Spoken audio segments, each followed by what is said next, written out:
Okay. Okay, I don't know. I don't. I thought I knew what was up. Maybe I don't.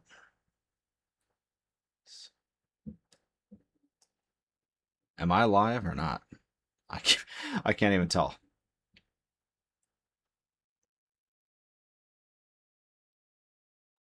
I guess we'll see.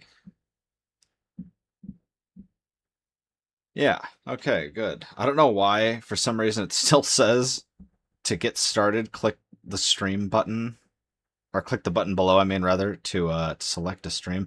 I don't know. Didn't say that yesterday. It was very strange. It says no current live streams. I have no idea like what that means. Okay, there we go. Now it's working. So we'll see if my internet connection is worth anything. Now because I went through and I changed my oh god, what is it called? Is it KPBS or KBPS? It's one of the two. But I changed that and I allowed my um, antivirus to you know not block OBS. So we'll see if that works. Is it still buggy? Joyous Being said it's still buggy. I don't know what is going on, by the way, with my OBS even still, because like it doesn't tell me how many people are watching. Like it just says concurrent viewers and there's nothing. So I have no idea. There we go. Okay, now it's updating. I don't know. It's being very strange today. But in any case, let me check out what you all are saying rather than just blab about nothing. Are you an English teacher since your videos have a great analysis on literature? Well, thank you. I appreciate that you think that I'm a college educated person. Well, I mean, I guess technically I am. Like, I do have a college education, but I don't have like a, you know, um, BA or whatever. Like, I've been to, I went to college. I just didn't get a bachelor's. So, um, yeah, I'm like I'm pretty plebeian, I guess in that regard. Your best video is still what happened to the Grinch. I mean, I'm glad that you like it. Illumination didn't seem to like that. Well, no, it wasn't that one. It was the Lorax video that Illumination literally just struck out of existence. Like they straight up that video got struck so hard that they are literally because I've tried multiple times to get that put back up, and they're to the point now where they're telling me that the only way that I can try to get that video back up is to just essentially sue them, like or like take it to court and try to prove that it's fair use, like legally, which obviously I'm not going to do that. Like it's not worth it, but it does suck because it's um it was like one of my most viewed videos. They're like 800,000 views, and I just got nuked out of existence. Like, I don't know, like an unbelievable amount of my videos. And to this day, by the way, too, like I'll have videos where they'll be up for like 5 years, and then all of a sudden it'll just get like age gated, or it'll get struck, or it'll get claimed or whatever. And so I never have any kind of security with that. I think at this point it's like something like 60% of all the videos I've ever made have either been age gated, copyright struck, or claimed. So okay, what else are y'all saying here? Oh, hello, Paint. I think you're like the only mod that's gonna be in here. I gotta like find more people that I can trust so I can mod. Because I'm sure like I only ever had like 2 or 3 mods in the first place, so that is probably something that I gotta figure out. But of course I gotta know you first. Such power can't be given just frivolously. how do you learn about all the stuff in your videos? I mean, I guess it depends on, what you specifically mean by that, because, um, I just kind of take it, uh, you know, minute by minute. Like if I need to look something up about it or whatever. Most of the time, honestly, the vast majority of my videos, like the research angle is like the last thing on my mind. The most important thing to me whenever I'm making a video is just like blabbing about my opinion about it. Because my opinion about it is always more important to me than like whatever objective fact is. You know what I mean? Like I can rattle off um, what studio made it or whatever, but ultimately the reason I'm making the video about whatever it is because I have something that I want to say about it, regardless of whether I think that it's like objectively provably the case all the time. And I do try to I try to make it more than just pure opinion. Oh god, I'm also super tired. Like if I hadn't said that I was going to do this, I probably like wouldn't have, but I am going to do it now.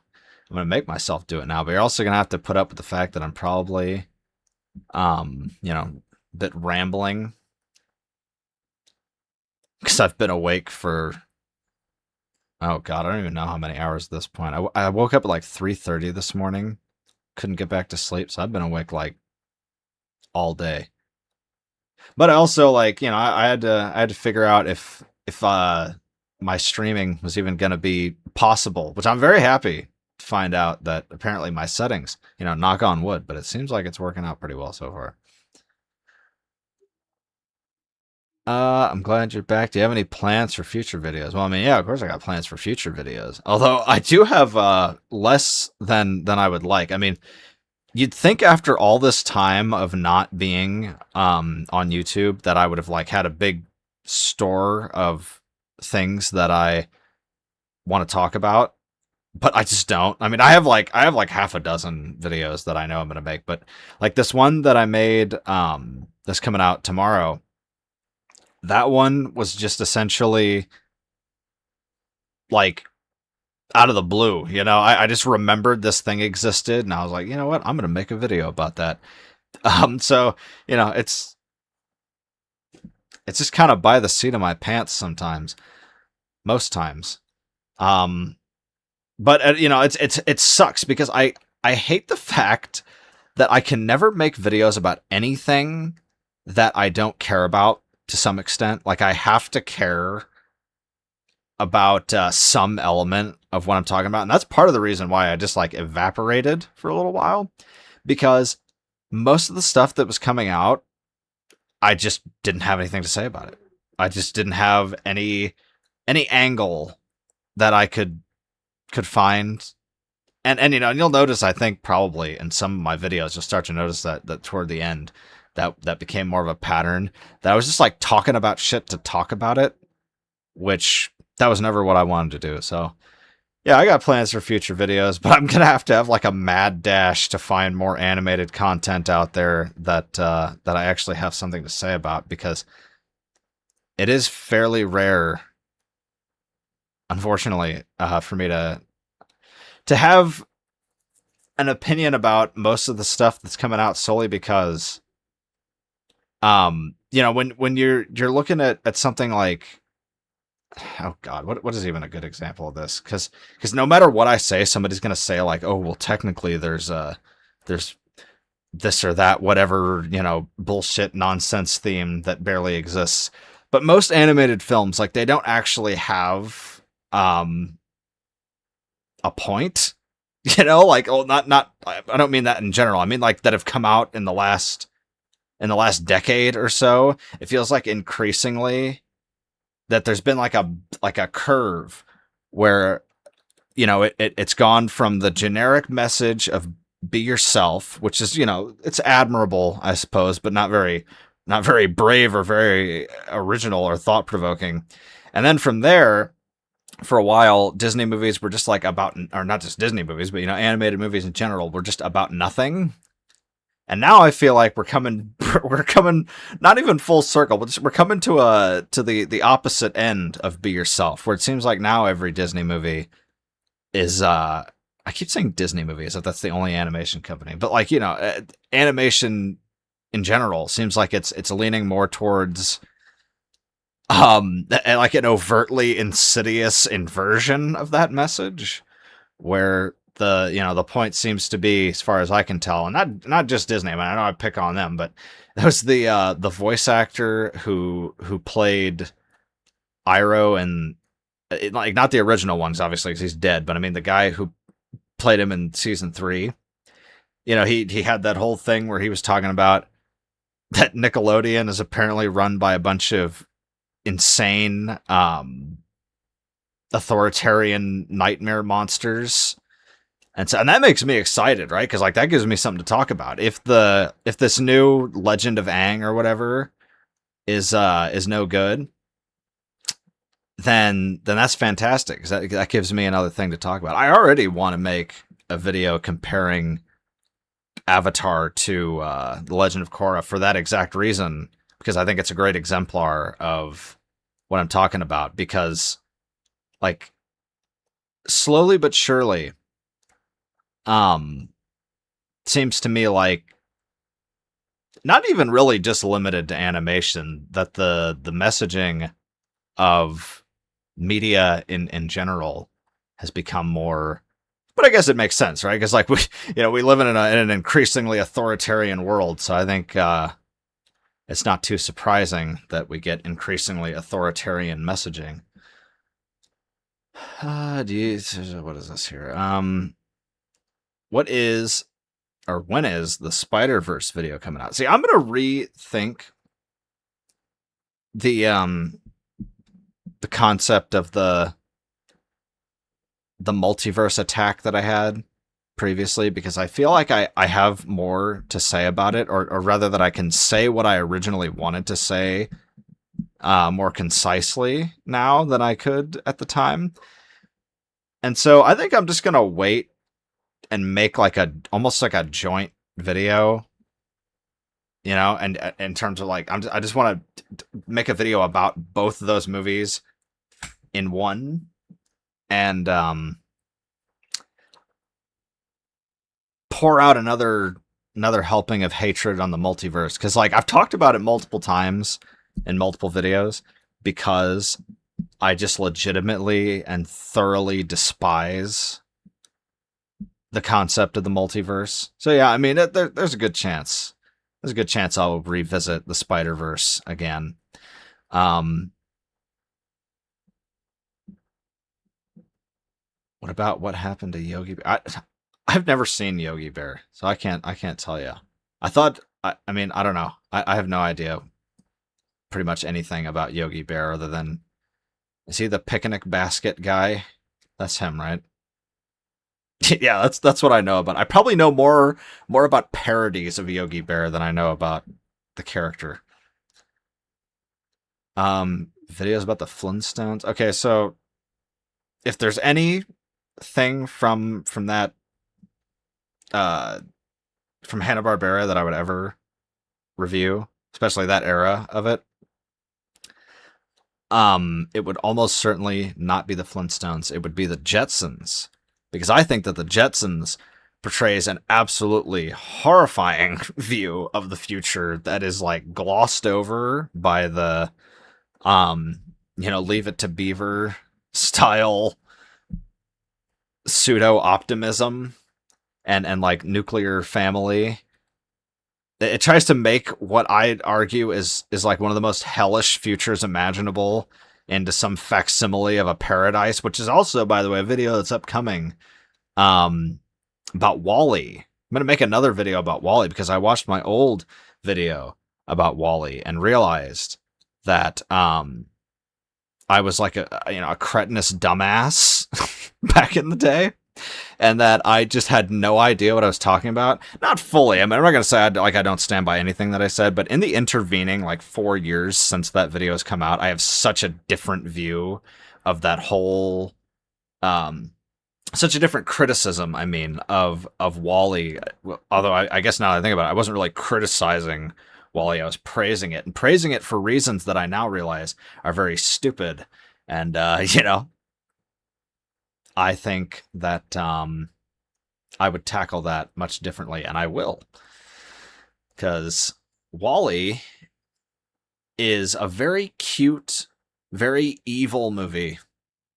That's my opinion, anyway. And you'll find out why. Because I'm going to blab about it for like 25 minutes in a video. Is there a story behind the bear character you use? I mean, kind of a little bit. Because, like, I don't have an actual... I know I have that that rabbit character. That was just because I started meeting a whole bunch of artists, and they kept asking me, like, do you have Fursona? Do you have Fursona? I was like, no. And one day I just sat down with this dude, and we just made one up, like, from nothing. And so that's how that came about. That's like the only art that I ever had commissioned to that character, and like the only thing that I ever did with that character was just have that one single piece of art.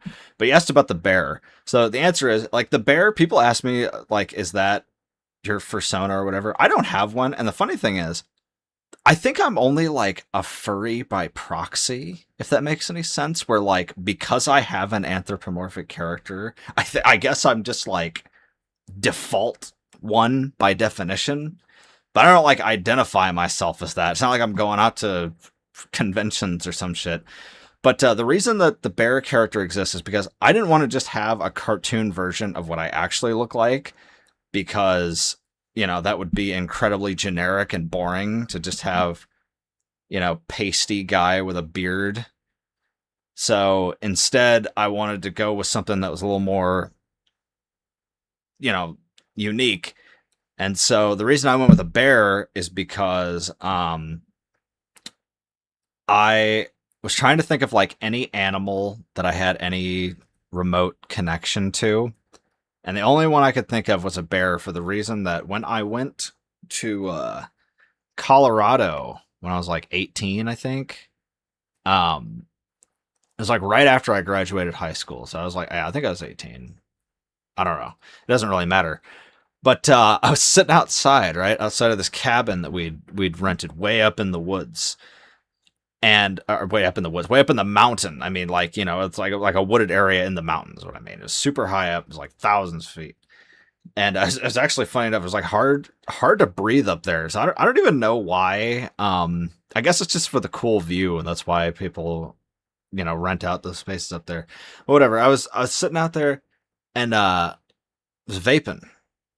And because I started to vape, like, as soon as it was legally allowed for me to do that, I started, and it's just a ball and chain that I've never been able to get rid of, by the way. But I'm vaping, and I'm still like 90% sure that's the reason why this happened.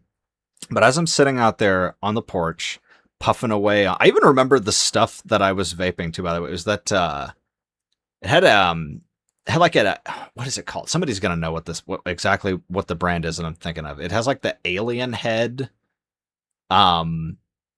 I don't even know if they still make it anymore, because it's like almost a decade ago. But it was something heads. I just don't remember what it's called. But I was vaping on that, and then a black bear just walked up from the other end of the cabin, and was standing there, and I felt like I was dead. Because it was dead locked on me too. Like, it was staring right at me. So I knew for a fact that that it knew that I was there. And so I know now that black bears are nowhere near as dangerous as grizzly bears, but I tell you what, when you're staring one in the face, that distinction doesn't really matter very much. So I ended up walking back super slowly into the house, and the fun punctuation on that, by the way, is that I took a picture of it and posted it to Facebook, right? And after I did that, the lady who owned the cabin that I was renting, because I was on vacation, she then took that photo and posted it on her own Facebook account and said that she was the one who saw the bear, which I thought was very funny. That like I don't know, it's just like that always got me. That like she said that she was the one who saw it. It's just kind of fun. It's especially funny too because like I'm pretty sure I'm like 90% sure that my sister was in the photo, or at least in one of them. So that makes it extra funny. But yeah, so whenever I was designing, my character, I was like, what animal do I have like any connection to whatsoever? And that was the only one I could think of. And I think I have quite a bit in common with bears, and so, to some extent, I like to sleep as much as I possibly can. Um, what else do I have in common with bears? Is that it? I mean, that's close enough. And then too, the pink eyes and the glasses and all that. That was just because, well, I mean, purple's like my favorite color, so it was one of my favorite colors. And so, it's not a particularly interesting or fun story. I don't know. For all I know, that's like the most lame backstory to any rant Sona that's ever been, but that is the backstory to why it's a bear. I don't know what Ed 1993 here that got retracted. Did you like delete that yourself? Or did you get like your message deleted for saying something stupid? I don't know. Speaking of soulless Disney movies, what are your thoughts on the live action Moana movie? I mean, you can probably guess to some extent what my thoughts are on the live action Moana movie. I think that one of its greatest sins is how unbelievably ugly it looks. The thing is, I hate Moana. Like, I think Moana sucks, okay? I think that Moana is a gigantic waste of time that doesn't know what it's trying to say. And so I already don't like Moana. that might be a video idea in itself, honestly. Because I think that whole series is just absolutely terrible. But at the very least, the one thing that I would give Moana is that Moana is a very pretty movie. It still has that like Barbie doll 3D animation model that like every Disney movie since Tangled has had. So it looks like identical in that regard to every other Disney 3D animated movie.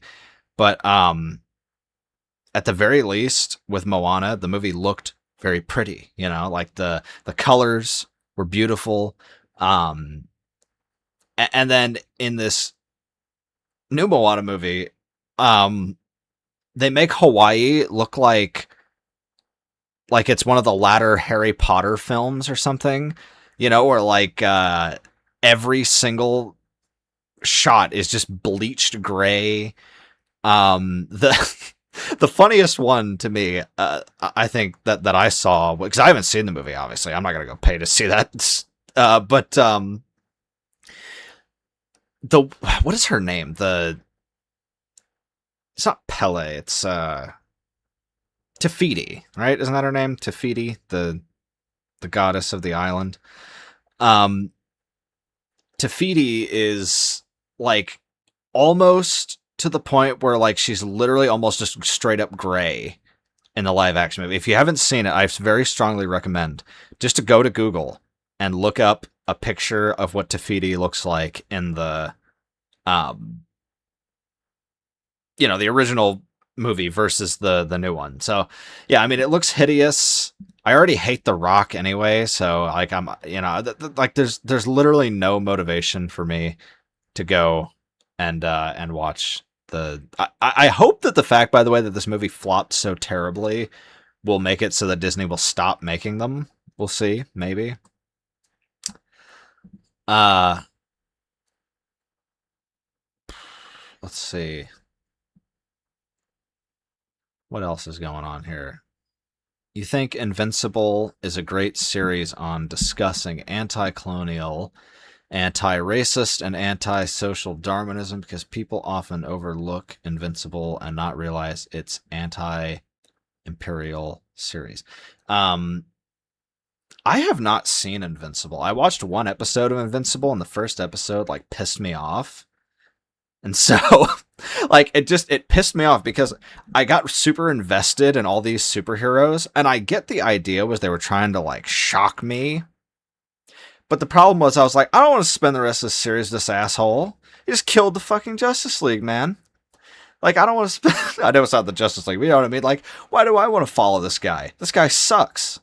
So, yeah, it made me mad because I was, like, excited. I was excited to see what they were going to do with all the different superheroes, and they just kill them all.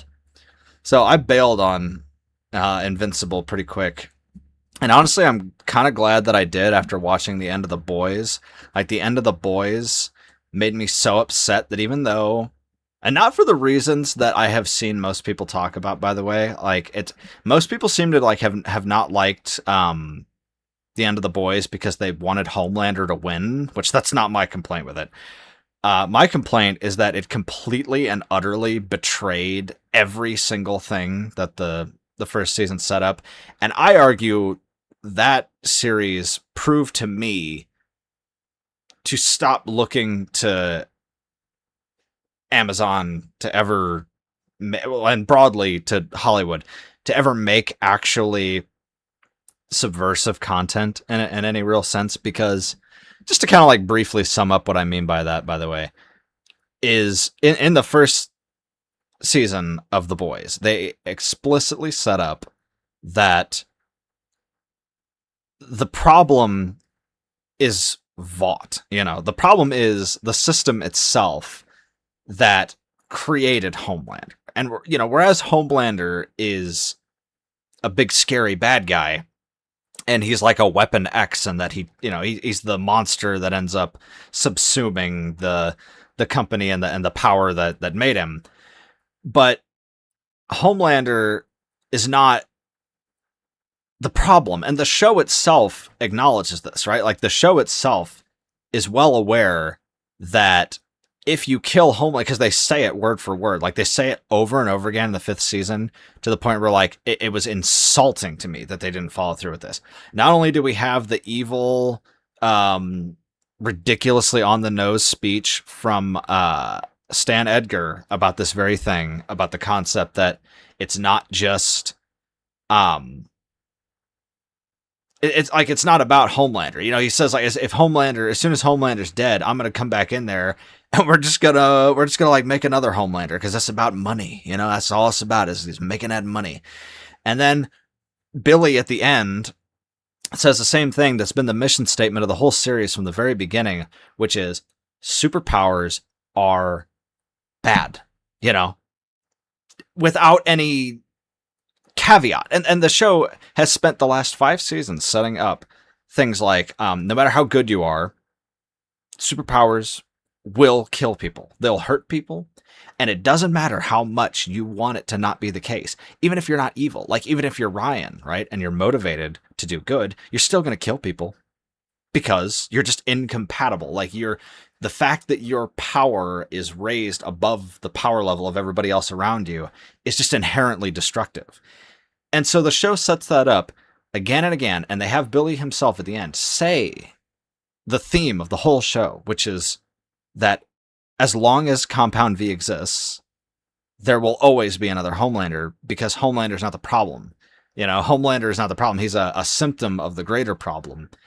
And then the show kills Billy, and the end is that it just like betrays everything that it spent that whole arc setting up in the most shocking way possible. Because what I thought should have happened, and I sincerely believe this is how they should have ended the show, Billy should have released that virus and killed all the Supes. That's the only way that it makes any sense to me. Because, like, what other point was there to the show if not the point that you can never have power disparity that's benevolent?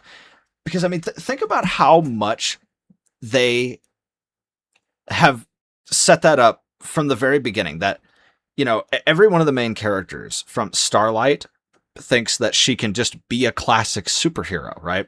She thinks like she can do And the ending of the show was literally her doing this, by the way, like her going off to go and fight crime as a superheroine or whatever. And she believes that the answer to Homelander's supervillainy is to be a superhero, right?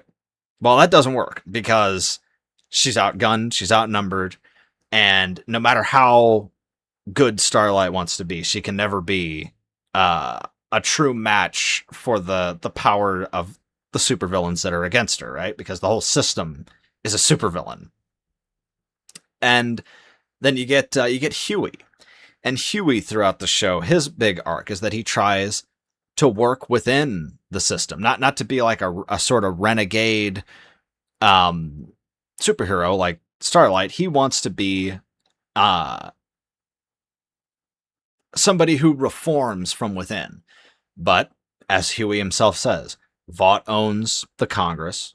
Vought bought the president. They bought the courts. They own all the media, all the media companies. So functionally, it is impossible to defeat Vought with the system because Vought is the system, right? So then I just lost 5 viewers from this. People must absolutely hate this rant, but I'm going to keep going on it anyway because I'm not finished with it. So then, like piece by piece, we go through every character is allowed to have their solution and they're allowed to try and play it out. And every time it fails, except one, Billy. And the show like screams at you that Billy is right. That Billy, even like, I'm not saying that it doesn't ever portray him as morally ambiguous, because it definitely does, but it never gives you any reason to believe that Billy is wrong about the idea that Compound V is just inherently bad, right? Like that it's just evil by its nature, and that the only solution is to create a world in which nobody can ever have Compound V ever again. And the only way you do that is to release the virus that becomes airborne and makes it so that nobody can ever have superpowers again, right? Like, that's what I would have done. This altered ego, bro. See, he's left now, so I don't even have to reply to anything he said. Would you consider ever ranking every Pixar film worst to best? By the way, that's what I'm doing. I'm just going through every single comment and reading them all. So, if you type something, more than likely I will get to it. Like, there's no coherency to this whatsoever. This is purely just, we're flying by the seat of our pants here. I didn't come in here having anything to blab at you all about. I just, just wanted to see what you all have to say. Okay, would I rank every Pixar film worst to best? I mean, if I was going to do that, I would probably... I can see myself doing that. I can see myself... Maybe, like, honestly, that would probably be something I would do in a stream. Really, like... I think that would be something to do in a... Like, rather than make a whole video out of it, I mean, because anytime I ever tried to do any of that top 10 Watch Mojo type stuff, it just never worked. It never got any views, and it also just wasn't that exciting for me to make. It's much more fun when you have people to talk to live as you're doing it.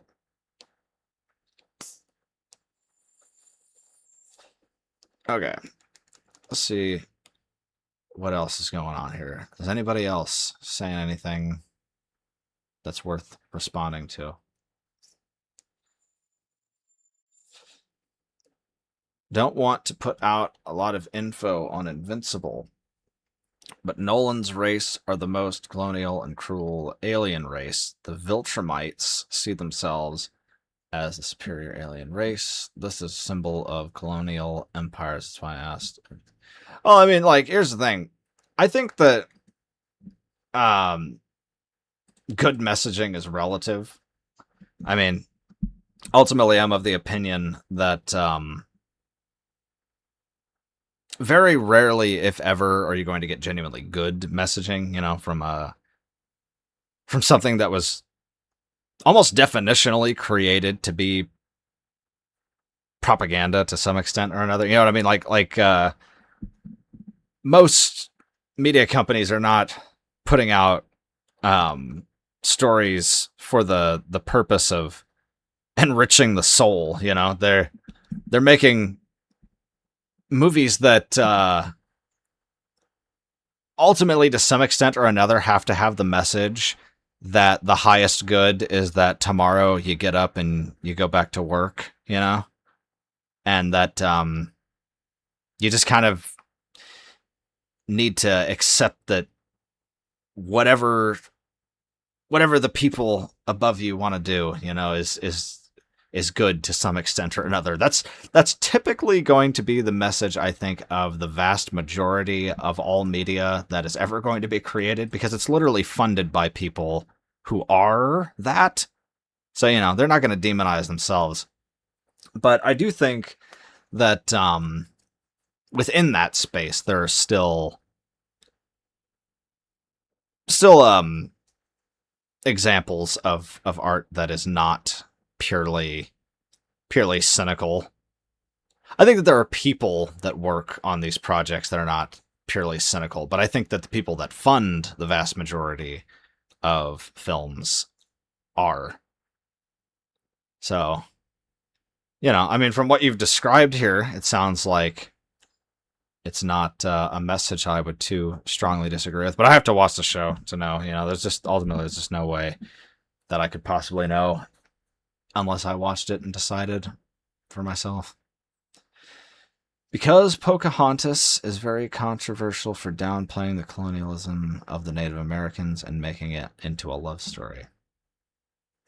Yeah, I mean, that I would agree. That's definitely true. I mean, I could, you know, that's something else I could talk about at some point, is Pocahontas. Although I don't know that I would say too much that hasn't been said already. But I mean, yeah, Pocahontas is a terrible movie.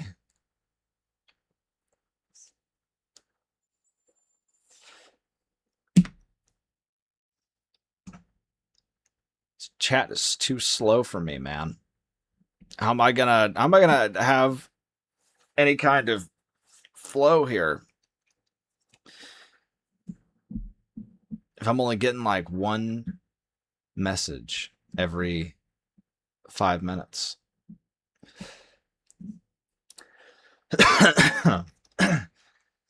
Y'all are asking me to vamp, and I'm terrible at that.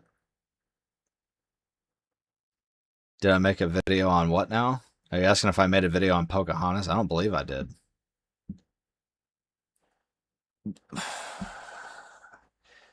Yeah, I don't know what's going on. Like, yesterday, I booted this up, and I had like 50 people in here.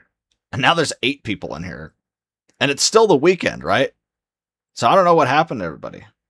And I even told everybody, like 15 people liked my post that liked it, man. And yet here we are with a measly 9 viewers. Can you believe it? 15 souls clicked like. And yet 8 o'clock came and went, man. Only 9 actually showed up. I'll remember those 9, because those are the real For Shame fans. Have you ever seen the Tetris movie? There's a Tetris movie? What would the plot of the Tetris movie be? Like, are the characters little Tetris pieces with googly eyes? Opinion. I haven't seen Project Hail Mary, so I don't know. I'm not really sure on that one.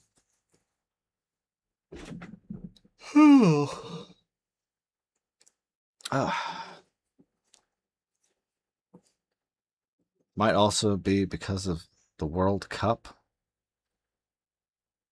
Oh, yeah, that's right. The World Cup is happening, isn't it?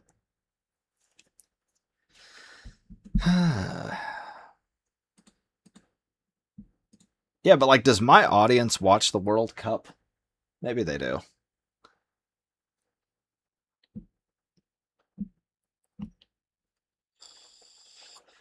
What animated movie would you now consider to be bad that you used to like?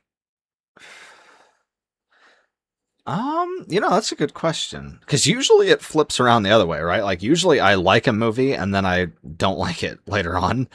But what's a movie I used to not like that I came around on? An animated movie specifically. That's a good one. I'm gonna have to think about this for a second because um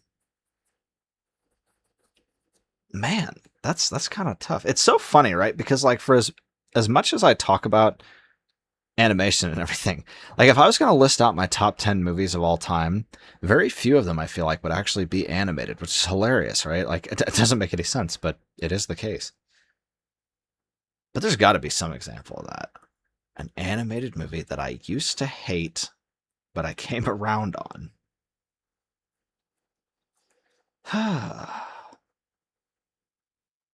First, I got to think of an animated movie that I like.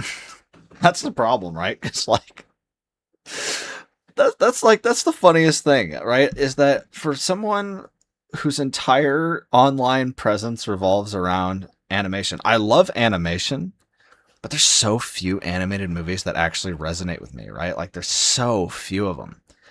For the reasons I think I've kind of laid out here, because I feel like most, it's not unique to animation, but I feel like most projects in general are just not geared toward people that see the world the way that I do. And so I think kind of inherently a lot of animation just doesn't resonate with me because it wasn't really made for me. But I mean, like, as in, I love the medium, like, I think that you can tell more stories through animation than you can tell through any other medium because, like, the sky is truly the limit. Anything you can imagine, you can put to screen in a way that you just can't do with anything else, really. Like, there's always budgetary and practical constraints on, even if you threw $1 billion at a live action, a live action movie, that still doesn't mean that you can reach the levels of surreal that an animated film can. So that's what I love about it, right? I love that the sky is truly the limit with it. But man, that's such a tough question for me. I feel like that's one of those questions where, like, tomorrow I'm gonna have something that I'm gonna think of, and then it'll be obvious to me. I'll keep that in the back of my mind. Opinion on the new Animal Farm movie? I mean, it's terrible. I haven't seen it, but I can tell you it's terrible from everything I've heard about it. Like, I don't even have to see it. The thing is, it already is like attending my mother's funeral to see Andy Serkis direct that. I mean, what can you say, right? It's Andy Serkis, one of the greatest of all time. And I mean, really, honestly, it's hard for me to think of too many people. And I'm not trying to blow a bunch of smoke up his ass. I'm just saying, like, how many people are there really that can have the range of that man? And yet, that's what he's doing.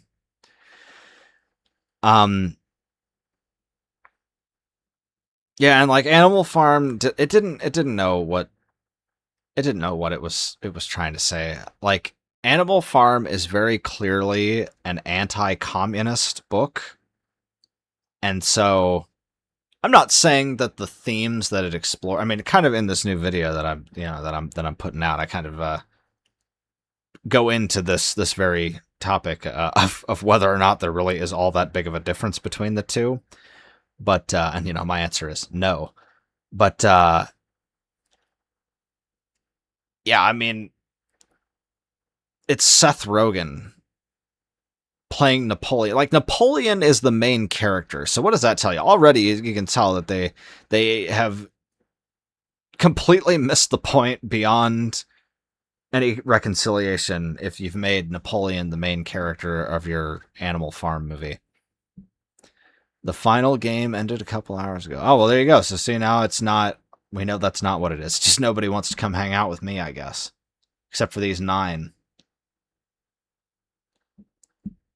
The real ones.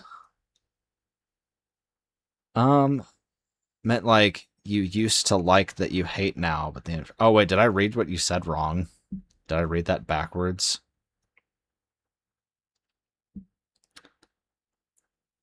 Oh, yeah, I did read that backwards. Okay.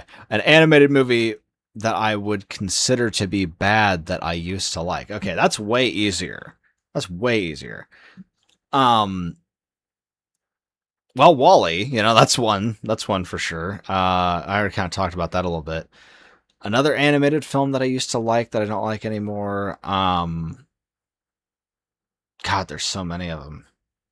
There's so many of them. Where to start? Aladdin.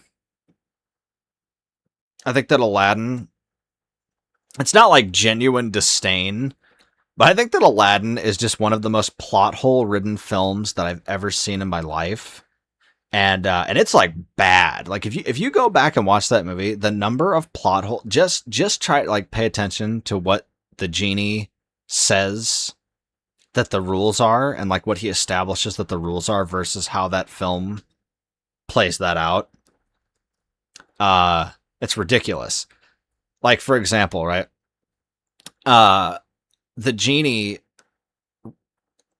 rescues Aladdin at the very beginning, and he tells Aladdin that like he agrees with his logic that that doesn't cost a wish, right? Like, because he says, "Oh, you only got two wishes left," and like and all this, and then Aladdin convinces him that like, no, I didn't ever wish for you to save me, and so the genie provably can save Aladdin's life without having to spend a wish. And then the second wish, when he's thrown into the ocean to be drowned, then he wishes, or no, I mean he does, like the genie takes one of his wishes rather, and saves him, even though he's previously established that that's not a rule. So that's just one of the examples of what I mean. But yeah, Aladdin it's not a movie that I hate on like any kind of visceral level. I just mean that it becomes like so frustrating for me to watch that movie now because of how many plot holes there are in it and how often it doesn't follow its own logic at all.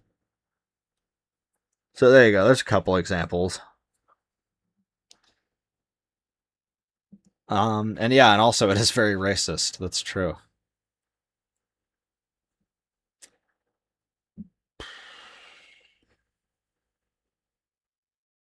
Opinion on Meet the Robinsons? I haven't seen Meet the Robinsons in so long that like I think I was probably like 9 years old. Whatever year it came out, that was probably the year that I saw it. Um, and whatever the year is, that's how old I am. So, it's easy math.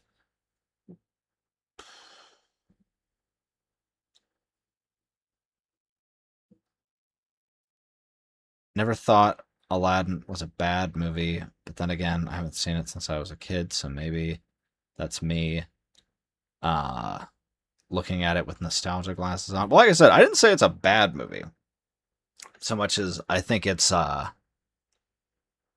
um it's a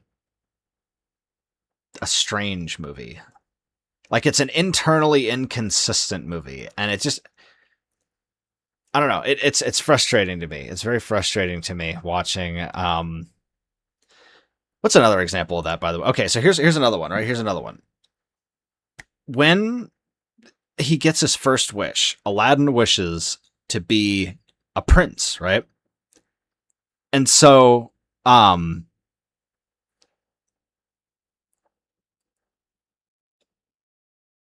hold on a second. So Aladdin gets his first wish, and he says he wants to be a prince, and so he gets a song about how he's a prince, right?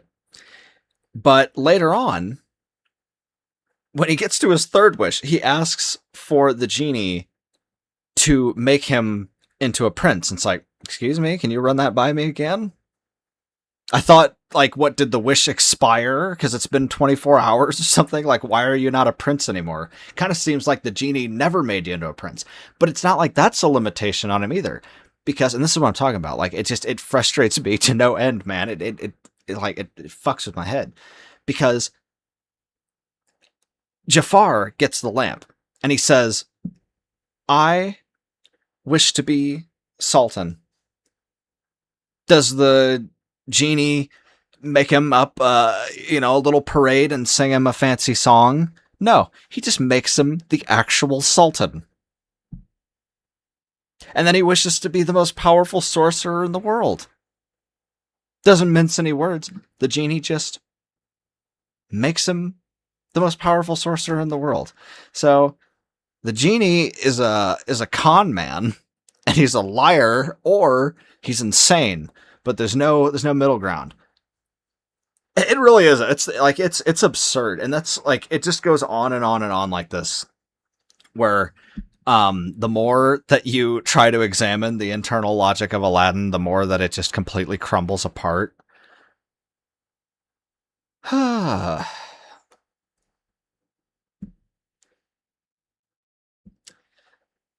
mean, it's also 9:40 on the East Coast. Most people in your audience got work tomorrow. That's true. Hi, I just got alerts. You were streaming for whatever reason. I don't know. I mean, I think if you're subscribed to me, then it just like gives you alerts in general. You know, anytime I stream, I mean, I think like gives you updates for whenever I post and whenever I stream. Oh, it's Rabbit Follower. Hello. I didn't even realize that was you.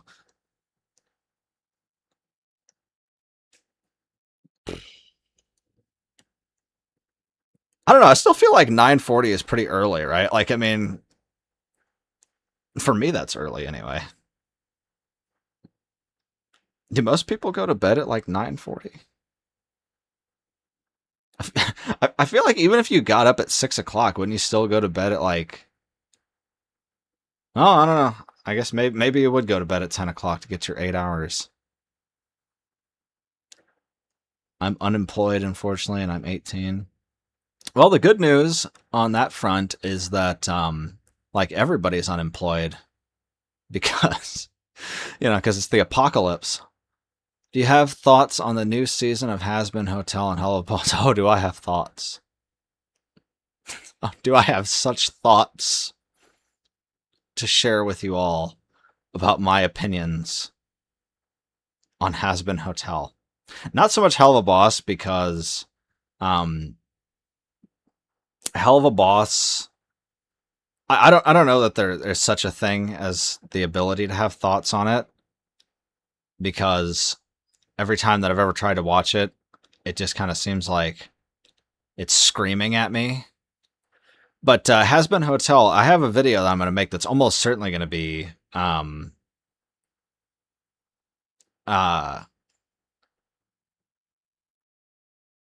like copyright claimed, because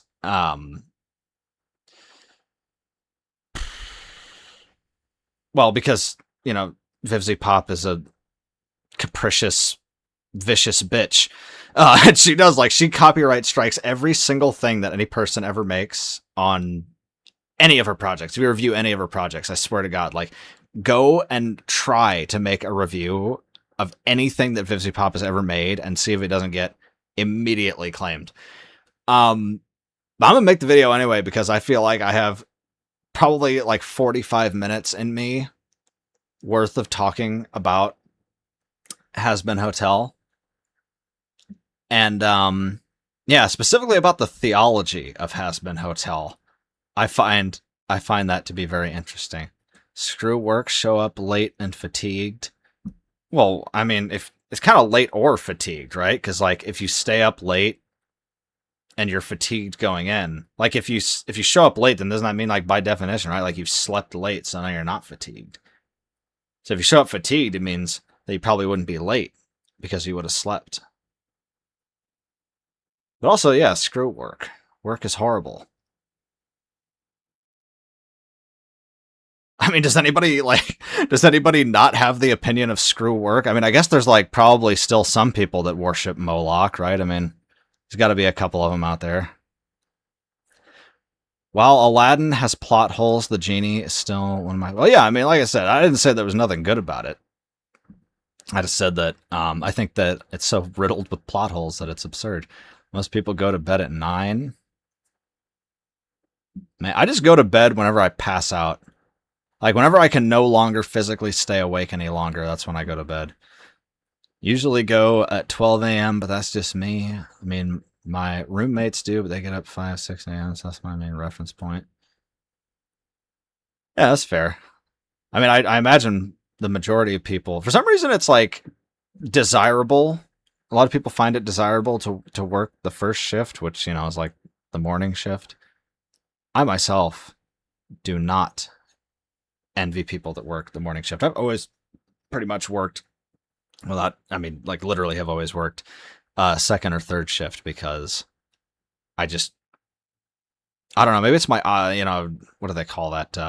Opposition defiant disorder or whatever, where like whatever is the norm, I shall do the opposite.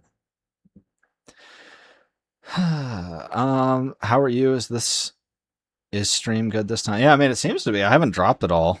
I think I've got it all figured out. It might be a little bit pixelated. I can't tell because for some reason OBS has minimized my, you know, whatever you guys are seeing is minimized to like the size of a stick of gum on my end. Do you think literacy increasing is concerning since reactionary and authoritarian powers will abuse it? Should I be literacy? Oh, illiteracy. Do you think illiteracy increasing is concerning since reactionary and authoritarian powers will use it? Should I be concerned or not? I mean, yeah, illiteracy has always been a weapon of the powerful against the powerless. I don't necessarily think though that like you have to be able to read to be intelligent. I mean, like the people who would demonstrably be counted as the most influential humans who ever lived couldn't read. So, you know, I don't think that it's necessarily like a prerequisite to being a free-thinking person to be able to read. And I also think it's like partially a means of making people who don't have like formal education, you know, trying to like foster in them a mentality that that they're not as capable of thinking for themselves because they can't read. Like most humans throughout the 300,000 plus years that we've lived on this earth did not read, and yet they, you know, lived quite a long time. You know, but I get what you're saying, and yes, I do think that it's definitely something that's not going to be for our benefit. But I don't necessarily think that an illiterate populace is a populace that's incapable of, you know, being rational.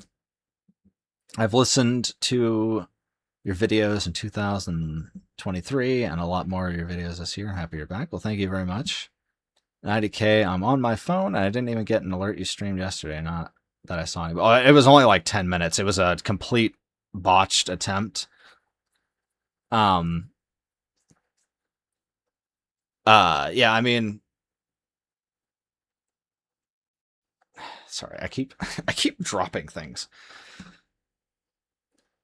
But yeah, no, it only lasted like 10 minutes because mainly what I wanted to do was do a test run to see if my settings were right, and so I could kind of troubleshoot. And luckily, I seem to have fixed what was wrong. So you didn't miss out on anything. It was like nothing. It was literally just me sitting here trying to figure out how to fix my internet connection and it not working. I'm self-employed, so work isn't terrible. I'm just limited on income. Well, I wish that I could help you more with that, to be honest with you.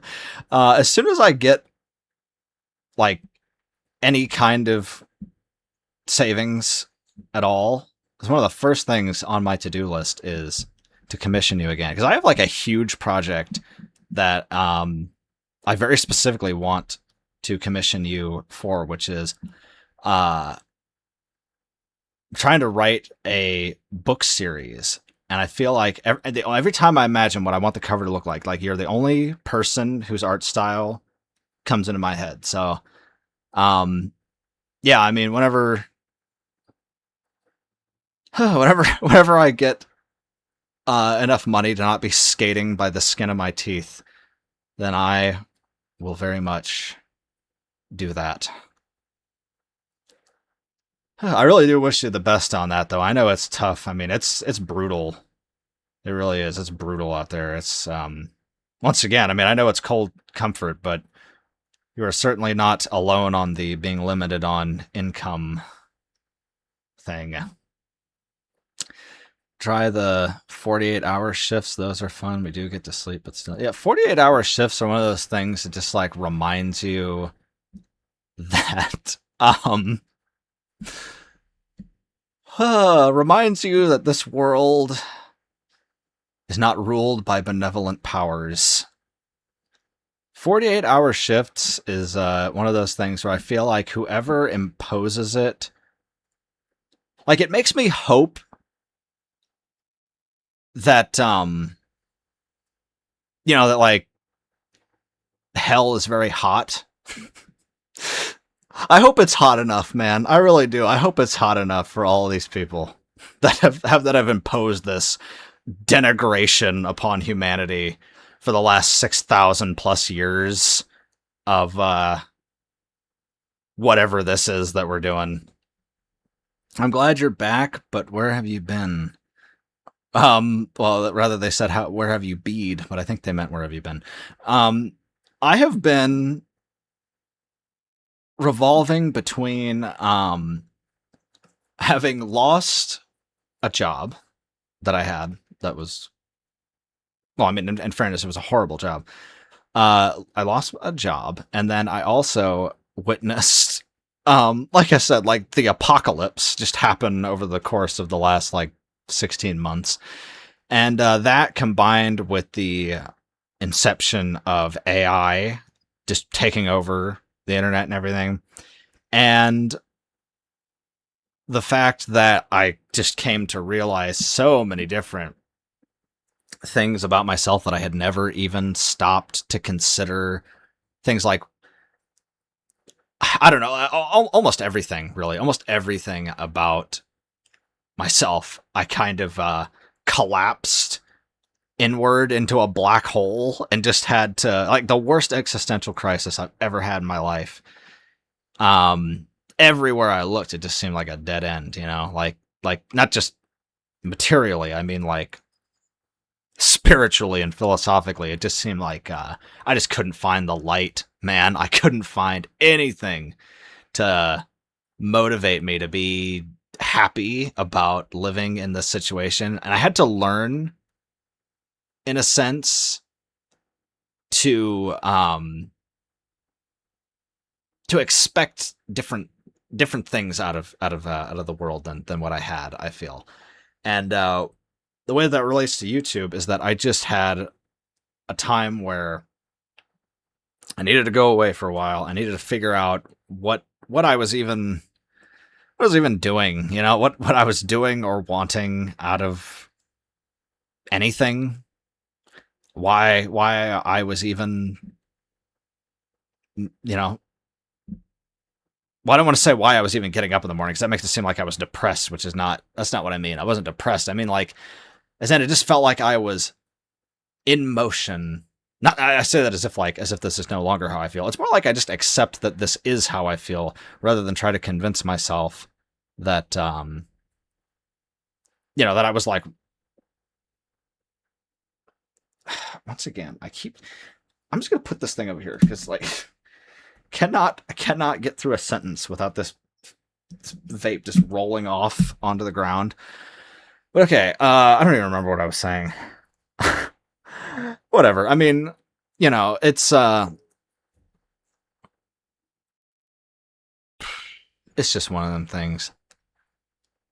I had to kind of allow myself, I think, to accept that there are things that the world wants more than anything for me to accept as normal and even desirable, that are just demonstrably not.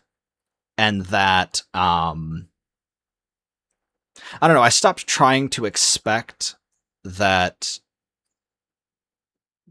I was going to be satisfied with rolling the boulder up the hill, so to speak. And that's actually very freeing, I think. But I don't know. It was a big hydra of existential things that got together to, and also financial problems too, that just sapped me of my will for a while to make videos. But I don't know. I mean, I could go on about that for a long time. I'm glad, and also I feel like a lot of what I'm saying here just seems like not just seems like, probably is completely incoherent because, like I said, I'm very tired. I've been awake for a long time, but I'm still gonna be here for, once again, this Carlos guy. Everything that he says keeps getting redacted. What is he saying? What is so controversial about this guy? Okay, what's up here next? Because I'm falling behind. Out of curiosity, since you've made a video critiquing a pair of religious? I don't know what that's supposed to mean. Are you religious or irreligious? Also, do you plan on critiquing other religious cartoons going forward? So yes, I do plan on critiquing other religious cartoons going forward. And also, I am religious. I wouldn't have been a fairly short time ago, but you know, I would say pretty undoubtedly that as of the last like year or so, that I would consider myself to be a Christian. Although I feel like that comes with a billion caveats, because when people hear that, I think there's already a lot of assumptions that are heaped onto you. And you gotta understand, like, I'm a person who came to Christianity from the background of being an anarchist. So it's not exactly like I'm somebody who views the Bible through like a, an evangelical lens or something, or like some kind of socially conservative interpretation of it. I'm not. I feel like I'm like so far to the left in some regards that I don't know. It's like, it almost seems to me like at the end of that road, you just sort of inevitably arrive at Jesus. What I mean by that is just like that.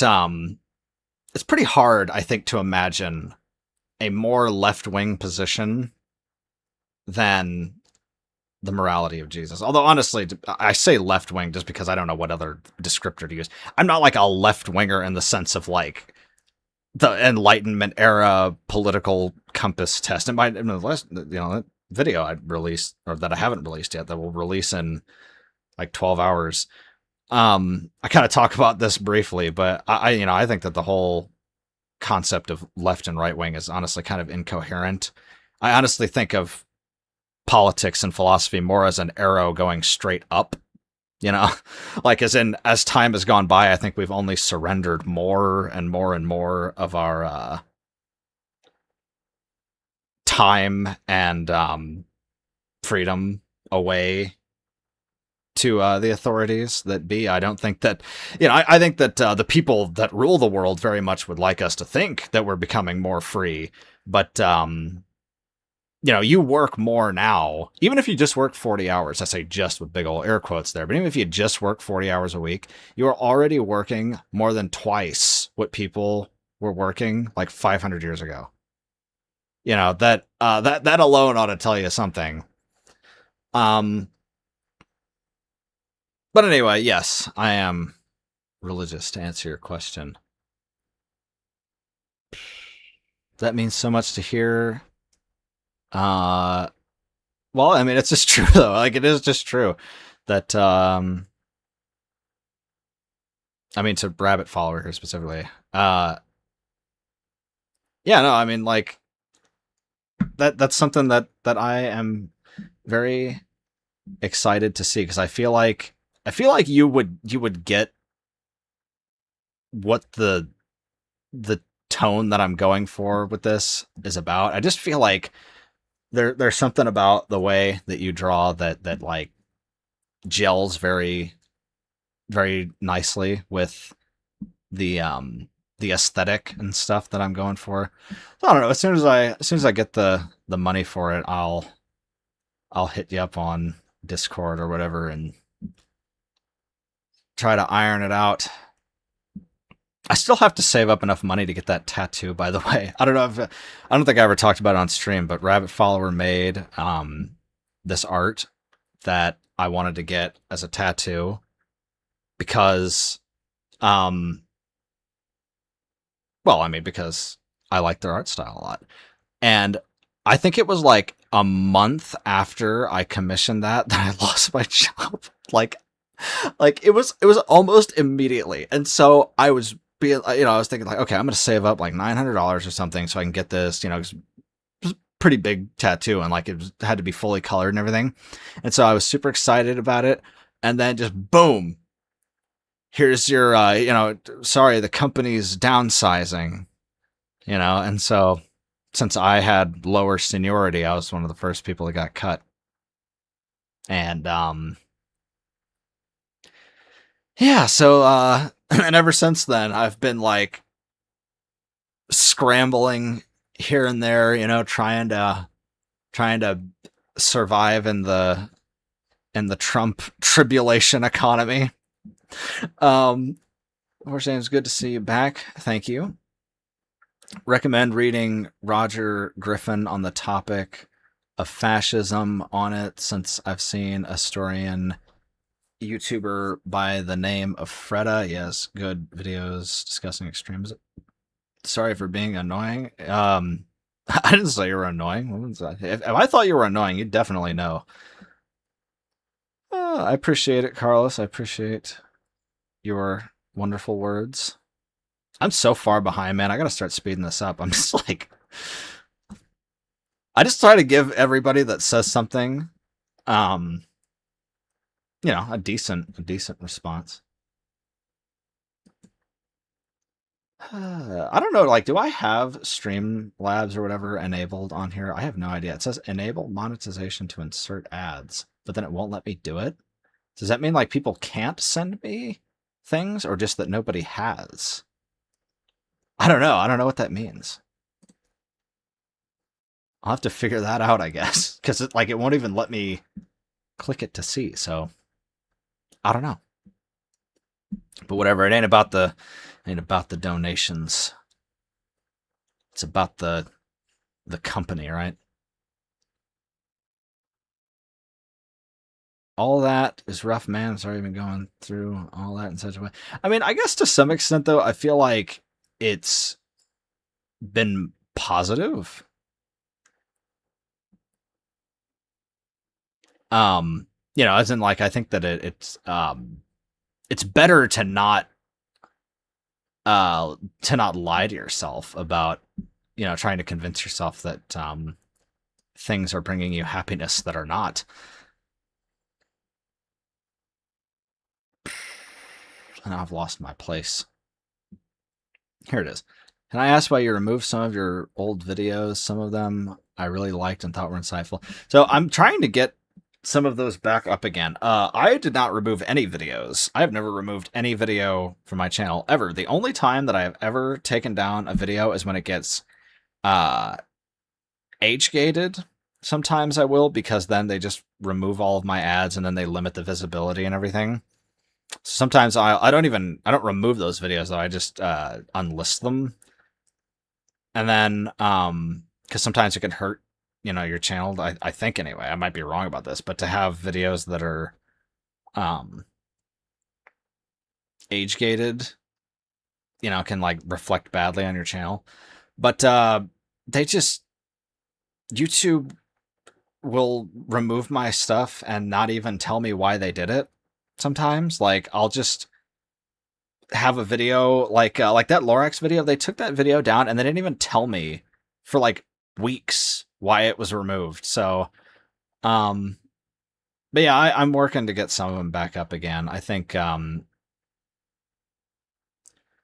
I don't know. Disney is also one of those where sometimes they're cool, sometimes they strike me like they struck my Ratatouille thing. I'm trying to go through the process of getting that one right now back out for the public.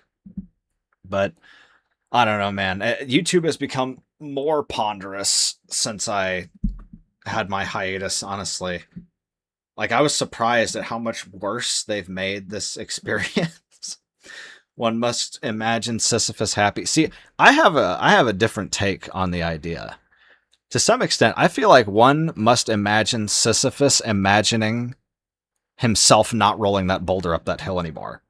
Right? I mean, I think that's what the real freedom is to remember that the boulder is like I think the most important thing about Sisyphus rolling the boulder up the hill is that he's not doing it for any reason, right? The only reason he's doing it is because an evil an evil being has literally supernaturally forced him to roll that boulder up that hill over and over again.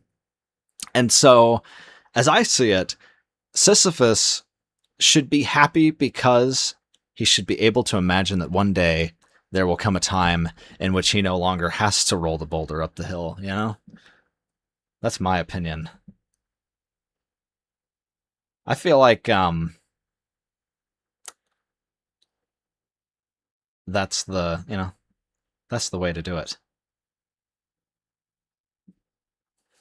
Okay, so like I said, I'm going to try to speed run some of these to get caught up. That I want to be careful with what I post due to signing up for college's footprint. I mean, I don't think anybody is going to be looking at your what you posted on some obscure YouTuber's live chat. I don't think they're going to care about that, Carlos. Jimbles was the original hippie, so I get what you're trying to say. Well, I mean, even beyond just the hippie thing, though. I mean, in the sense that,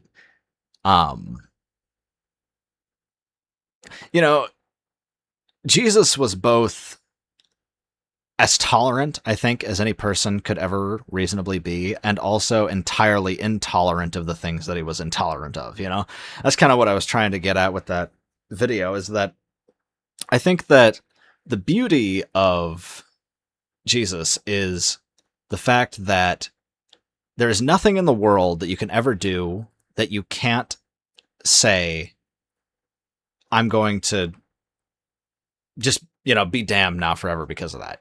There's no single act that you could ever perform that makes salvation impossible. But that at the same time, it's not he doesn't give people just a pure live and let live. But I don't mean that in the sense of like I said, I have to be clear here. I'm not talking about like social conservatism, because I mean, if I went into this, I would end up talking about this topic for a billion years. But suffice it to say, I'm of the opinion that Jesus was not lenient whatsoever on wealth. That when it came to wealth, it was as clear cut as if you die and you're still rich, you're going to hell. As far as I'm concerned, that's the plain speak. Like there's no exception to that. I don't believe. I don't think that there is that there's this sort of infinitely tender figure in Jesus. But I believe he's tender toward the people that deserve his tenderness, the people that have suffered under the rich, and their comfort came at the cost of the comfort of everybody else. They are the reason that every single generation for the past, like I said, 6 millennia have spent their entire lives working every single day and living lives of deprivation and fear and hunger and stress and being denied the full realization of who and what they truly are. And so I think depriving all of humanity of that is worthy of eternal punishment. But that's just me, But I get, I mean, I understand when people mean when they say the hippie label. But that's what I mean though in terms of like why I think that it's nuanced. But I also think that it's the most compassionate in a sense, because it's like uh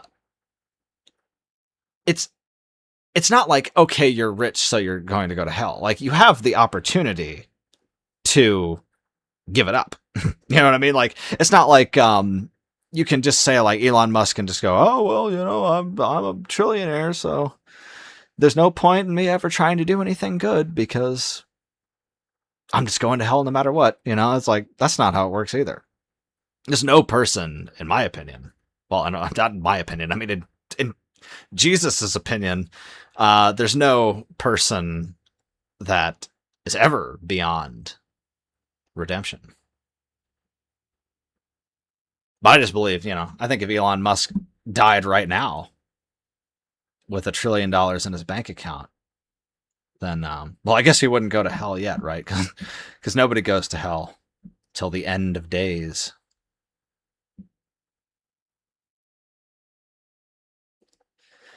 But yeah, so I don't know. I feel like I have a unique position on that topic because, like I said, I'm coming at it from the perspective of somebody who was an atheist and,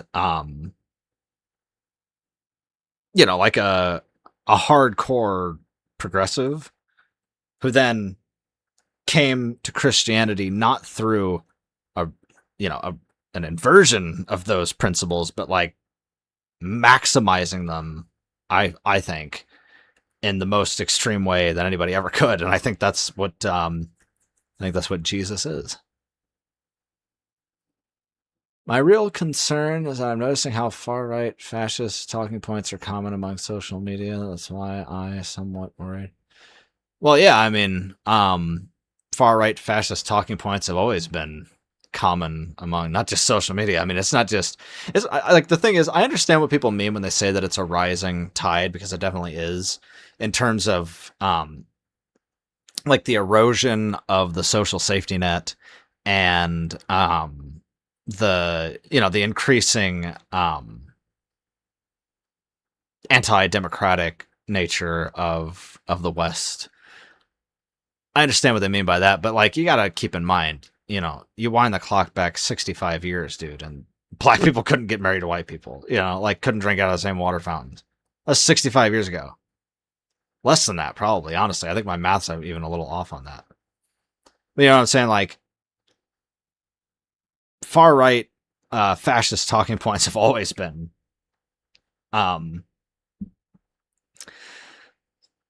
mainstream in the West.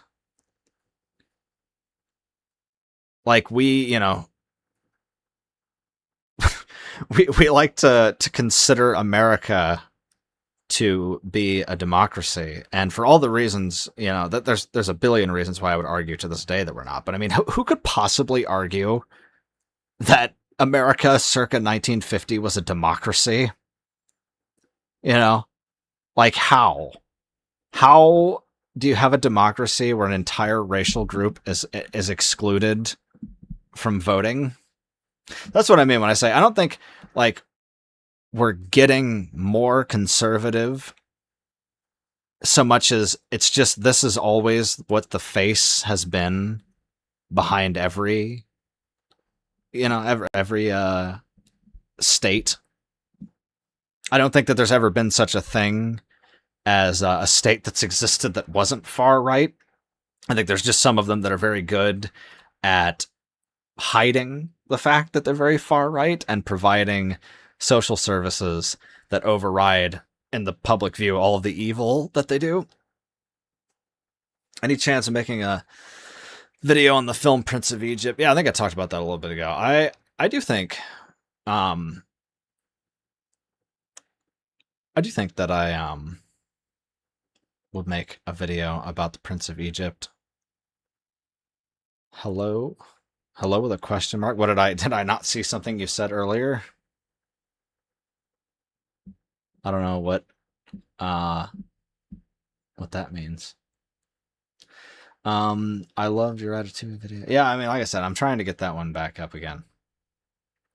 See, now that beforehand, my problem was I was barely able to keep up, and now now there's nobody here.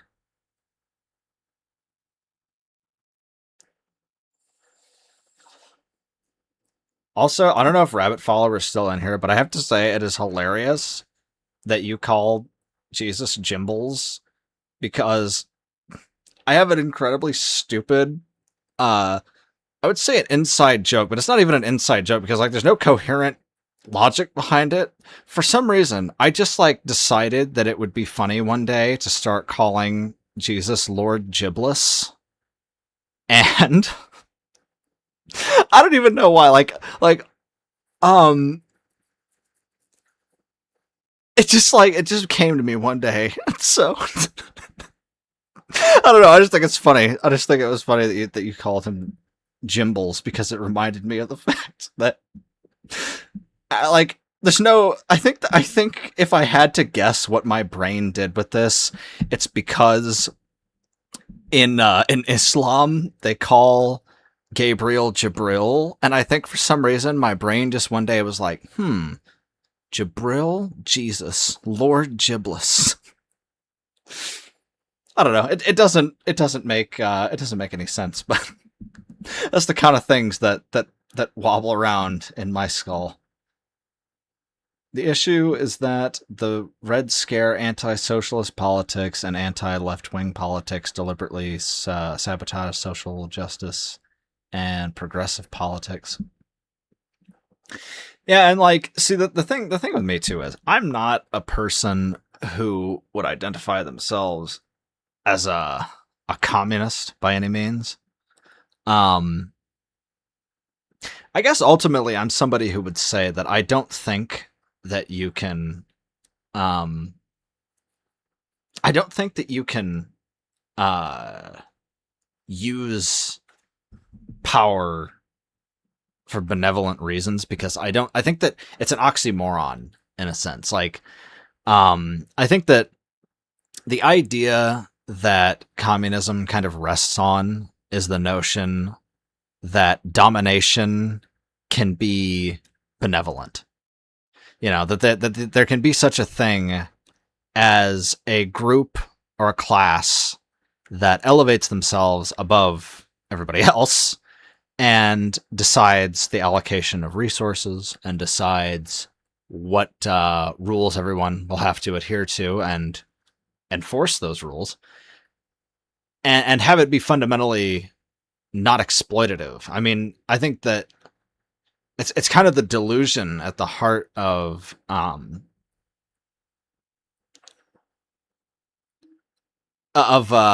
lot of, well, no, I mean, it's not just communism, but you know what I mean. Like a lot of ideologies. The idea that like if only we got the right people in place of the people that, you know, caused all the things that made us want to rebel in the first place, then we can turn this shitty thing into a good thing. I don't know. I just don't think that that it's possible. I don't think that you can because I think that, like, you know, the reason why the infrastructure exists in the first place is the extraction of wealth, right? Like there's no, I've always thought it was so funny, the idea of Marx's version of anarchy, if you can call it that, is a world where like there's no, you know, in the end, after we get over that whole dictatorship of the proletariat thing, then you get to his stateless society, which is a society in which you use money and have an industrial infrastructure, and you have laws and enforcement of those laws, but it's not a state. It's like, you know, I think of it as, it's like the master on the plantation dies, but all the slaves keep doing the work as if he still is alive. Like, if there's no extractive class, why would you keep doing the extractive things? It doesn't make any sense, right? Like, I don't know. I think it kind of assumes that participation in civilization is a voluntary thing. that people do because they want to, and not because, like, what would your other option be? You know? It doesn't exactly give you another choice other than to run on the wheel. I don't know why, or I don't remember why I call Jesus Jimbles, but I've been doing it for years. My Lord and Savior, Jimbles Crimbles, cursor of fig tree and worker of wood. It sounds like a Christmas hymn or something. I dig it though.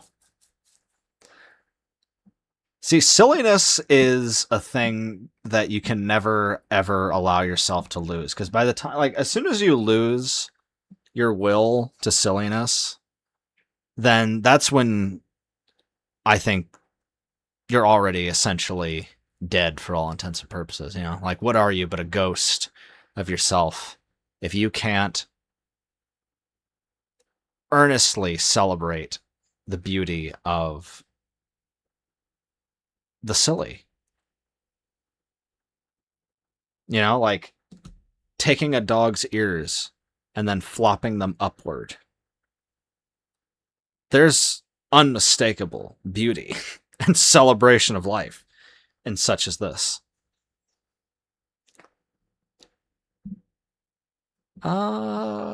Destroying left-wing movements. Oh, I think I already read that. Did I already read that? I don't remember. Not to get political, but I've always found communism to be extremely incoherent, or not incoherent, extremely and inherently flawed, if not evil in general. But I guess you could describe most governmental systems in general. Yeah, I mean, that's kind of my point, right? Is I think that you know, I mean, just like if you compare communism to fascism, it's unbelievable how many things are just like identical in the two of them. Like, people think of fascism now as a conservative ideology because, like, you know, I mean, I can see why in the political compass that we use today, like, why it would be considered a conservative ideology. But I think the word conservative is very deceptive because, like, it's not actually hearkening back to an era that it thinks was greater. That's just like window dressing. Really, if you look at like the most conservative ideologies that have existed in the 21st century, they are what I would argue to be way more accelerationist and technological than progressive ideologies, right? Because conservatism, like, what do they want? They want to deregulate industry as much as possible, build as much new and advanced AI and technology as they conceivably can, as quickly as they can. Environment be damned. You know, that's. But what I guess what I'm saying is that take communism and take fascism side by side, and what do you have in common with both of them? Autocratic male leader with absolute authority, who is quasi-divine, right? Or some embodiment of the state. Then you have a veneration of conservative social values in both communism and fascism. There's an obsession with demonizing homosexuality, for example, because you need units, right? You need to breed those units.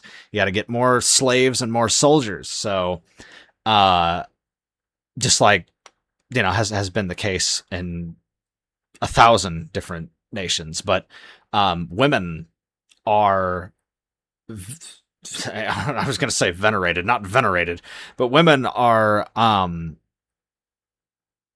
treated as, you know, only valuable insofar as their ability to produce more soldiers and more consumers.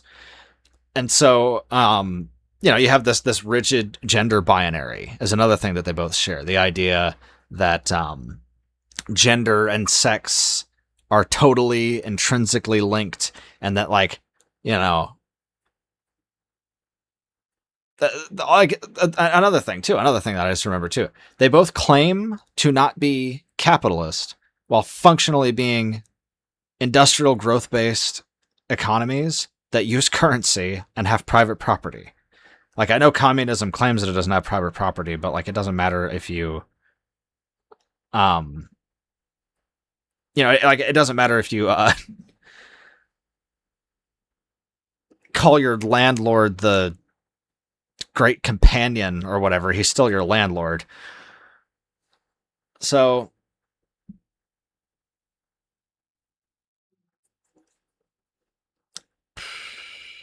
oh yeah, and also, of course, that they both, this is the main point I was trying to make, they both come as revolutionary movements.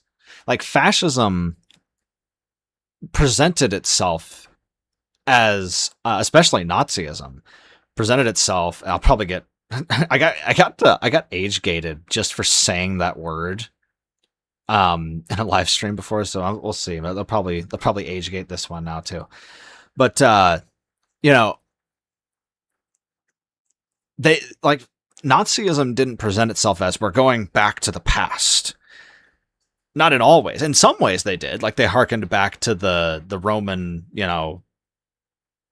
art, and architecture and the Roman ideals of hyper masculinity and and all these things, and like the concept of the conquering Caesar, but like the idea of cratocracy essentially.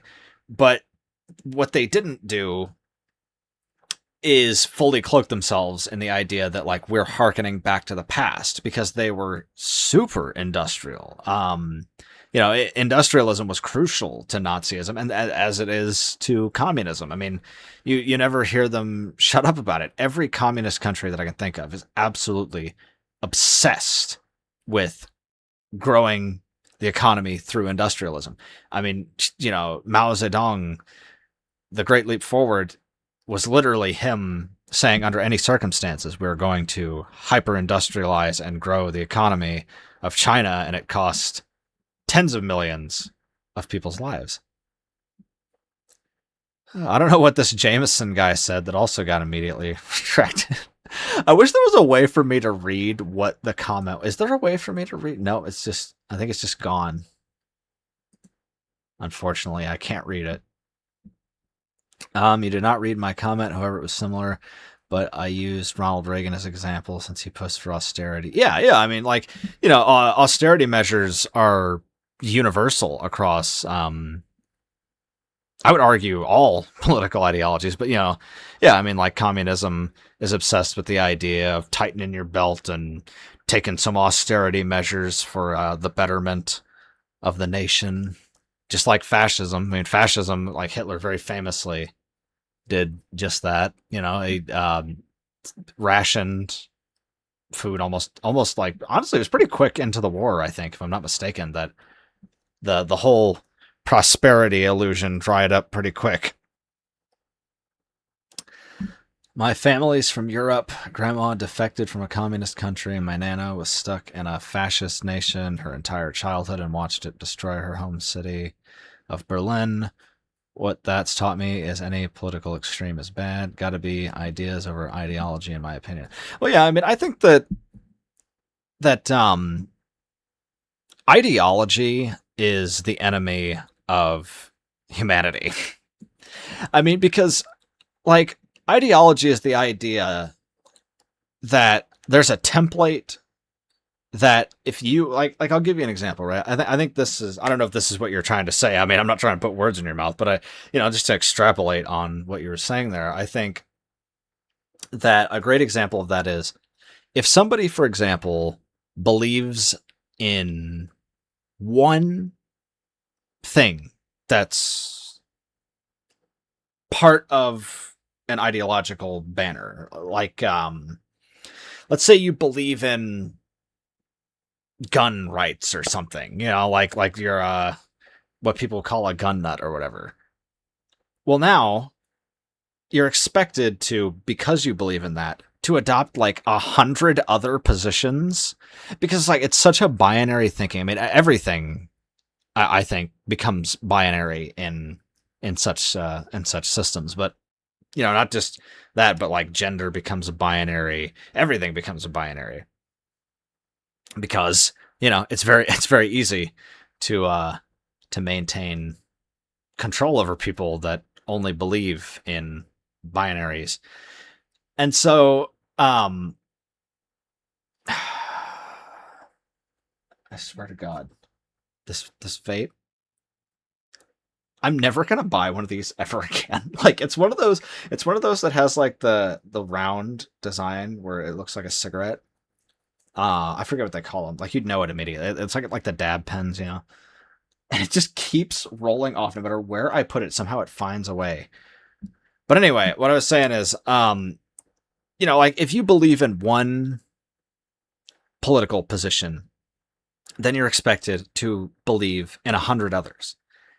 Rather than there being any level of respect for the idea that humans are literally infinitely complex, living miracles that defy such things. You know, I think that a human being is far too glorious to ever be contained within the bounds of an ideology. No ideology will ever describe two people, you know? I think that if it does, it's a sign that you've surrendered some fundamental part of yourself and extinguished the you know, your own fire in a sense that you know, in exchange for a sense of belonging and simplicity and you know, and all, I think people end up surrendering such a massive amount of themselves over to not just political ideologies, you know, I mean, it's all kinds of different things. Like people assume, okay, I agree with one part of this, therefore I have to agree with the whole of it, you know? And it just like almost makes you into like a grafted series of nothing but masks upon masks upon masks with no real face under any of them. I'm not a communist. Karl Marx viewed relationships being shaped by economics, since under capitalism, your relationships are tied to your wealth, so artificial love.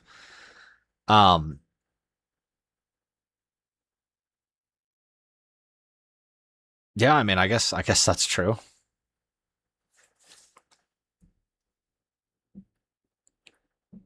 Yeah, I mean, I would argue that you see a lot of artificial love under um, capitalism because, you know, you're forced in a lot of instances to stay with somebody just because you can't be financially independent from them, you know?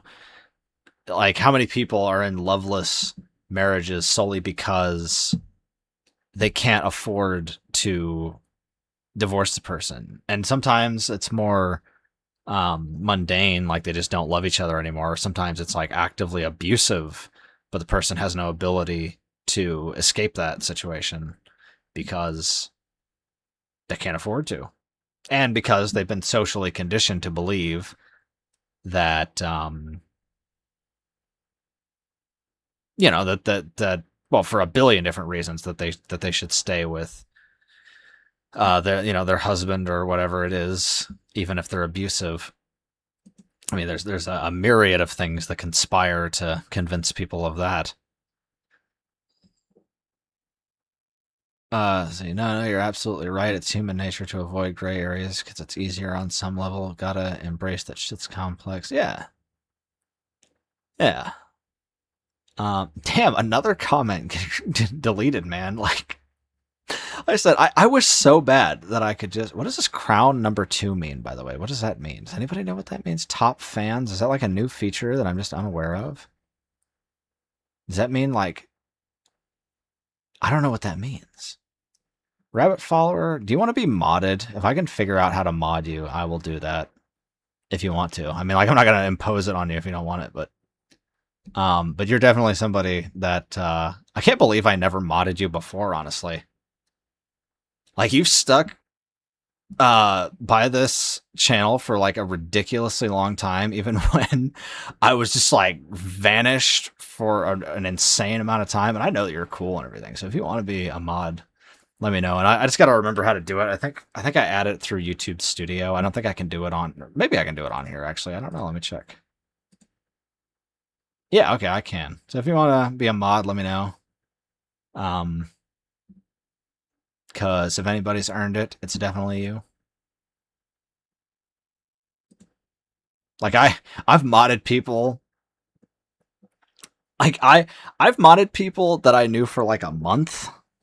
So I feel like if anybody if anybody deserves it, then it's the OGs. People at the top need or don't need to overtly control us as long as they can make us believe what we need to fight each other based on ideology. Yeah, I mean, yeah, I agree with that.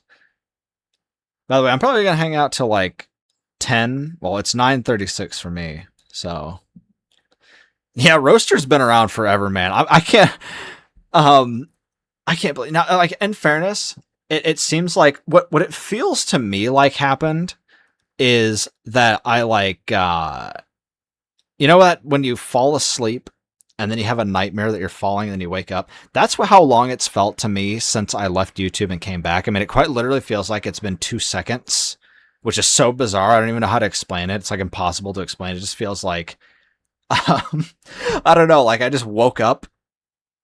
But that's because time just flies by now. But yeah, no, man. Roaster's cool. Roaster's awesome. Roaster's been there from the very beginning. Roaster's one of the first people I ever modded, and he's been there forever. Him and Paint, and Paint will forever be like the most or among the most lovable of all goobers that I have ever known. When are you going to stream? Is it once, or is it every once a month or week? I'm not sure, honestly.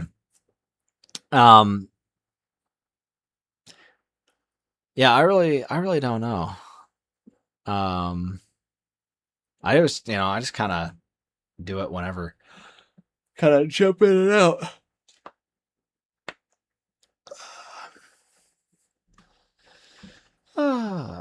Rabbit Follower does not wish to be a mod. Very well then. If you ever do, just let me know and it's yours. You have Insta-mod privilege.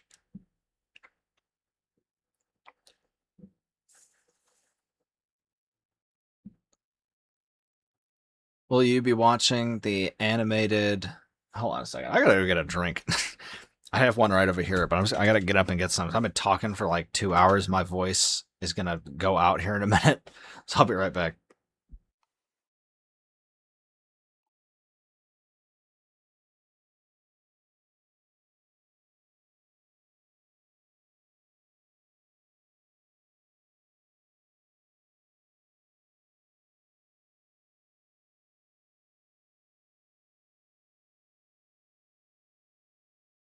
Okay, here I am once more. Oh, yeah, I was just like, I could feel I was about to like blow my throat out, and then I was just gonna be talking like this for the. I could feel it. I could feel it coming on. Paint is the goat for sure. Yeah. I mean, he's also been there forever. Like from the first one of the first videos I think I ever posted, Paint was there. I gotta do a Discord thing again so I can actually talk to people too. That's another thing. But then you can't get stream donations. Nobody can donate to me. Although nobody donated to me as far as I can tell here. That's alright. I still love you all.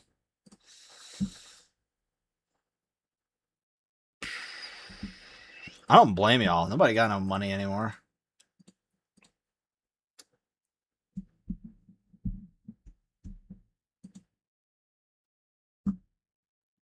Oh, wait a minute. I didn't answer this question. For shame, will you be reviewing or watching the animated Avatar Aang movie coming out from Avatar Studios? Yes, I kind of talked about that earlier. Isn't that the one that's like supposedly the guy who played Iroh said that the studio was like pushing an extremely evil message with it. I think I already mentioned it, but I think that I already think that the Legend of Korra had like a hideously evil message, and so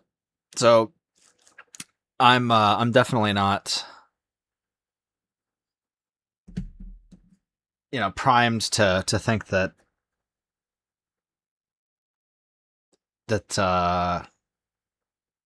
you know Nickelodeon's going to be pumping out anything good anytime soon.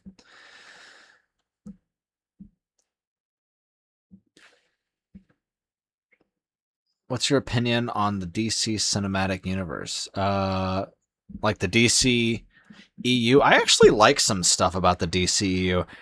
It's what I hate so much about the DCU is how much I wanted to like it, but how much it just wouldn't let it happen.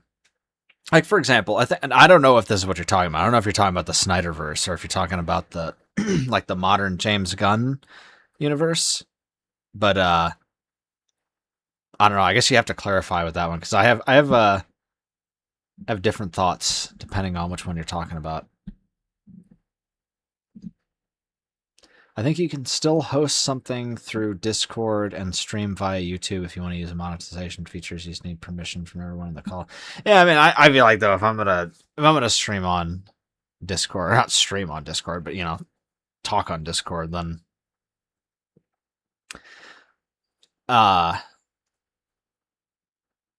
I might as well just make it about whoever's up in there. Just like make it a conversation between, because ultimately that's how I view it. This view is like chatting with people more so than like this. To me is not really a like a job or whatever. It's just a way to share my thoughts and have other people share their thoughts with me.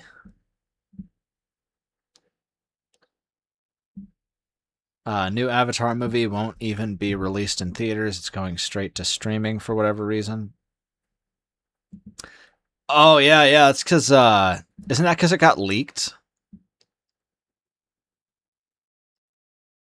I think like yeah, it got leaked because it was all over Twitter. I didn't watch it because I just didn't really care that much about it, but I did see it posted like a dozen times on Twitter, like the full movie.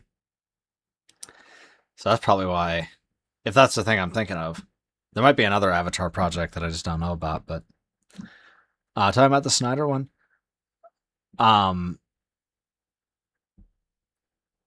okay. So maybe I was mistaken. He says the voice actor for Iroh said the studio Paramount was evil for sabotaging the movie because they treat movies as content, not art. He didn't say anything about the message of the movie. From what I recall.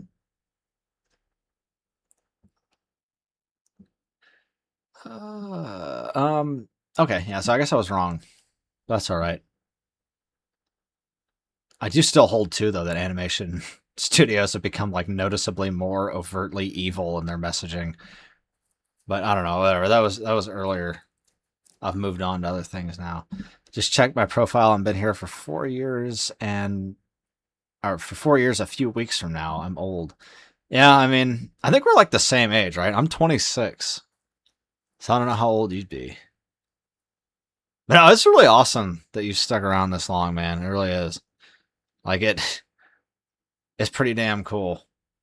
But I guess you know what? Now that I think of it, like Jenny Nicholson takes like 2 years between uploads, right? So maybe I'm not too bad because I think I was gone for like something like 18 plus months. So I think it actually was over 2 years. It might have been over 2 years, honestly. Let me look.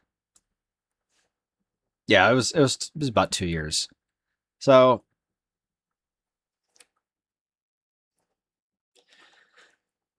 I guess that honestly probably now that I think about it, it really isn't all that strange for YouTubers to just like vanish for a year or two. I mean, it seems like every YouTuber at some point has their moment where they look Cthulhu in the eye for too long, and they just need to you know, retreat for a little bit. But anyway, I was asked about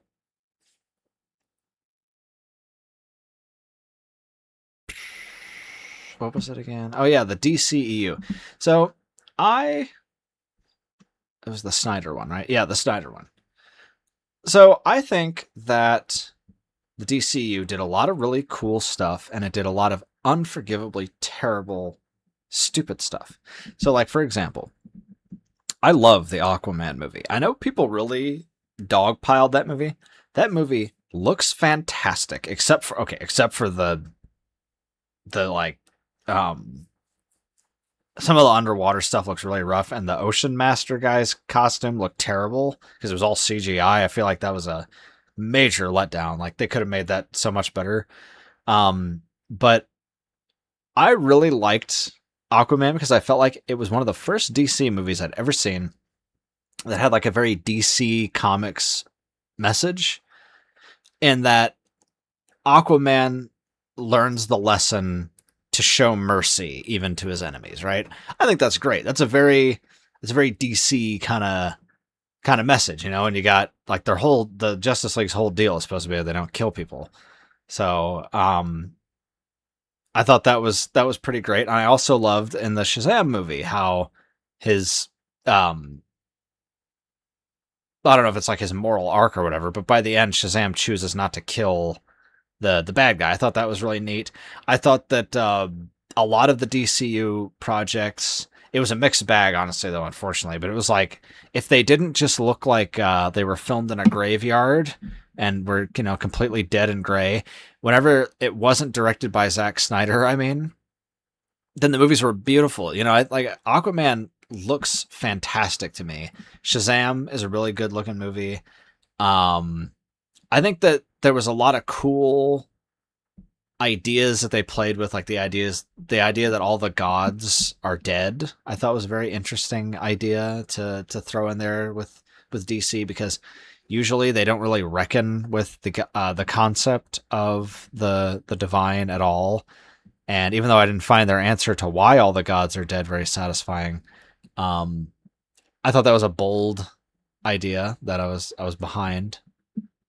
I love the way that they show superpowers. I think that the DCU did a fantastic job of making their characters feel powerful.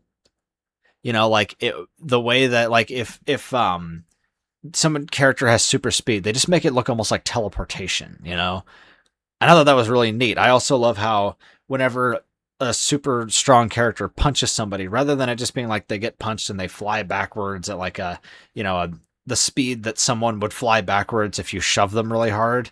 Like if Superman punches you in the DCU, like he hits you, and by the time his fist hits you, you're already like 50 feet away before a second's even passed. That was really cool. I love the way they show the flying and stuff, how it's like I said, it's almost like teleportation.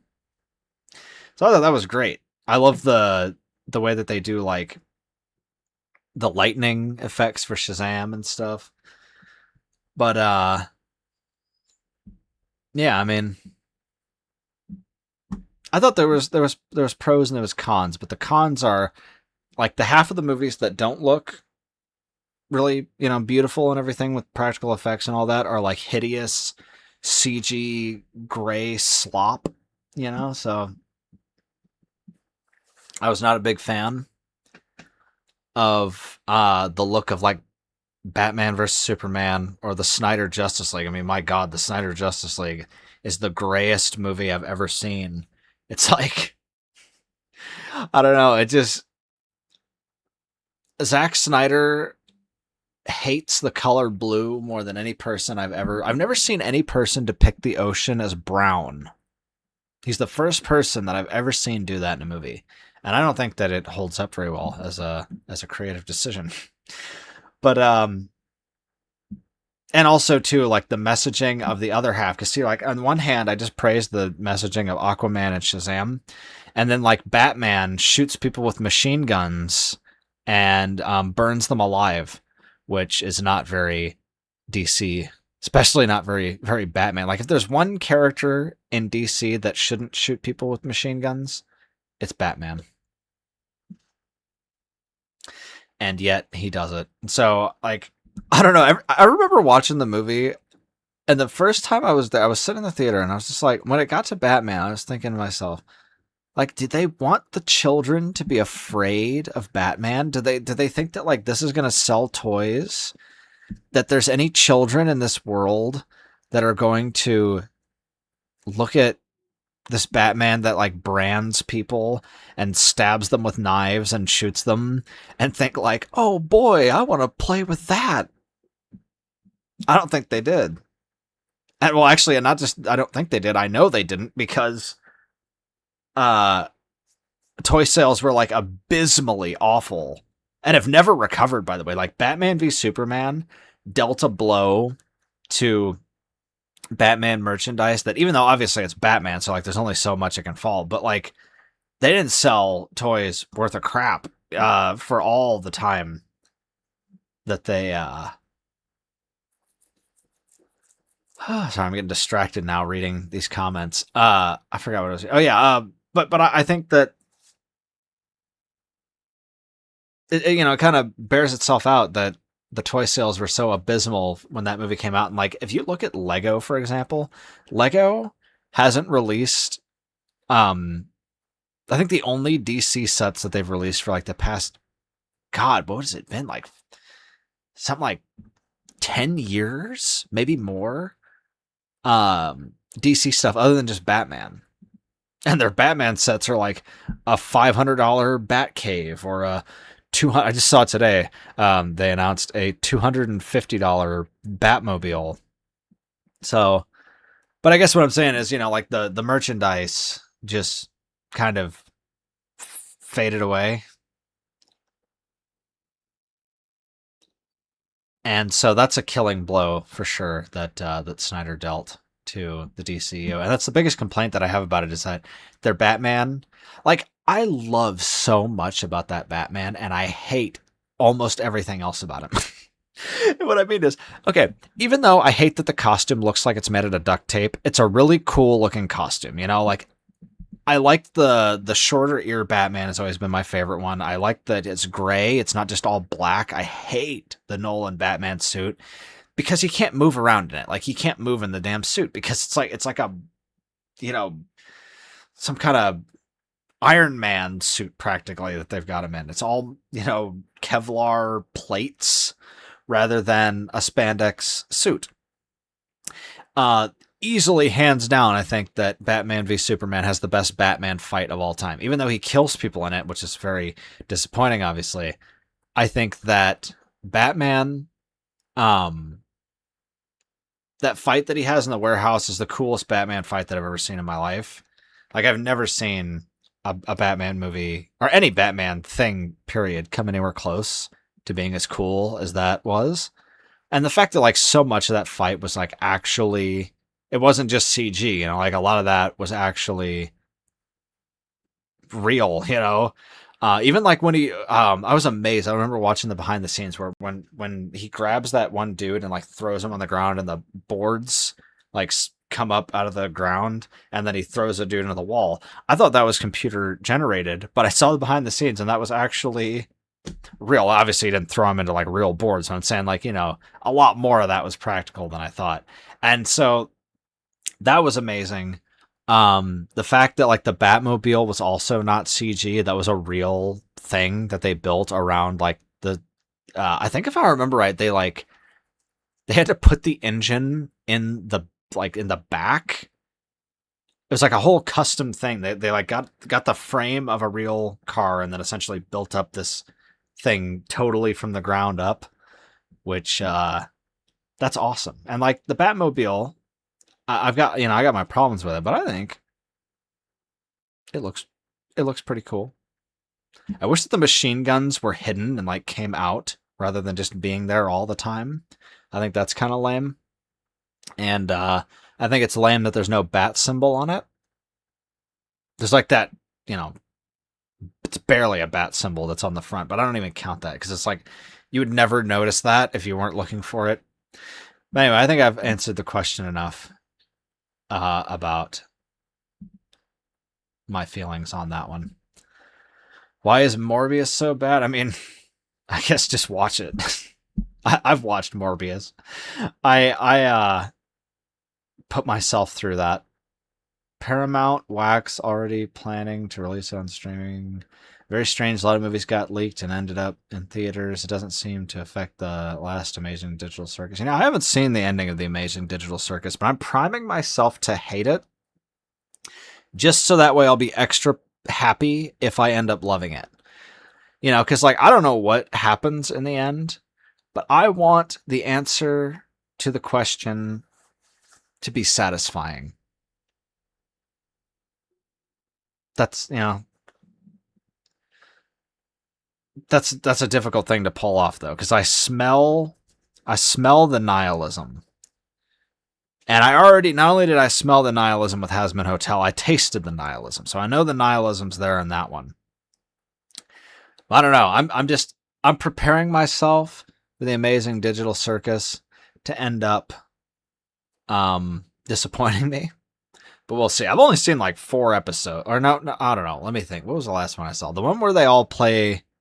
Or was it the one where they play baseball? I don't remember. I think I saw one after that. But I legitimately don't remember. I've only seen like half of the show. So I gotta watch the rest of it. And then I'll see. Maybe I'll have something to say about it. H-Bomb hasn't uploaded in like 3 years. Yeah, that's true. Yeah, it makes me feel less bad. What do you think of Batman Beyond TV show and movie? So I have never seen all of Batman Beyond, but I will say I absolutely love the aesthetic. I think that it's one of the most unique Batman projects that's ever been made. And I don't necessarily like the suit itself, but I just mean like the world has so much character. The character designs are actually my least favorite part of that show. I more so mean like the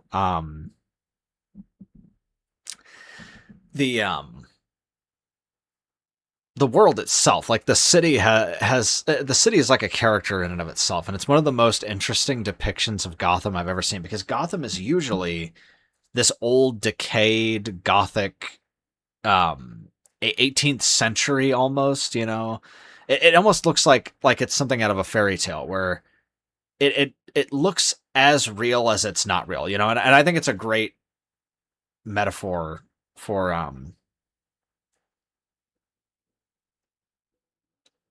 what? This is the end of the stream?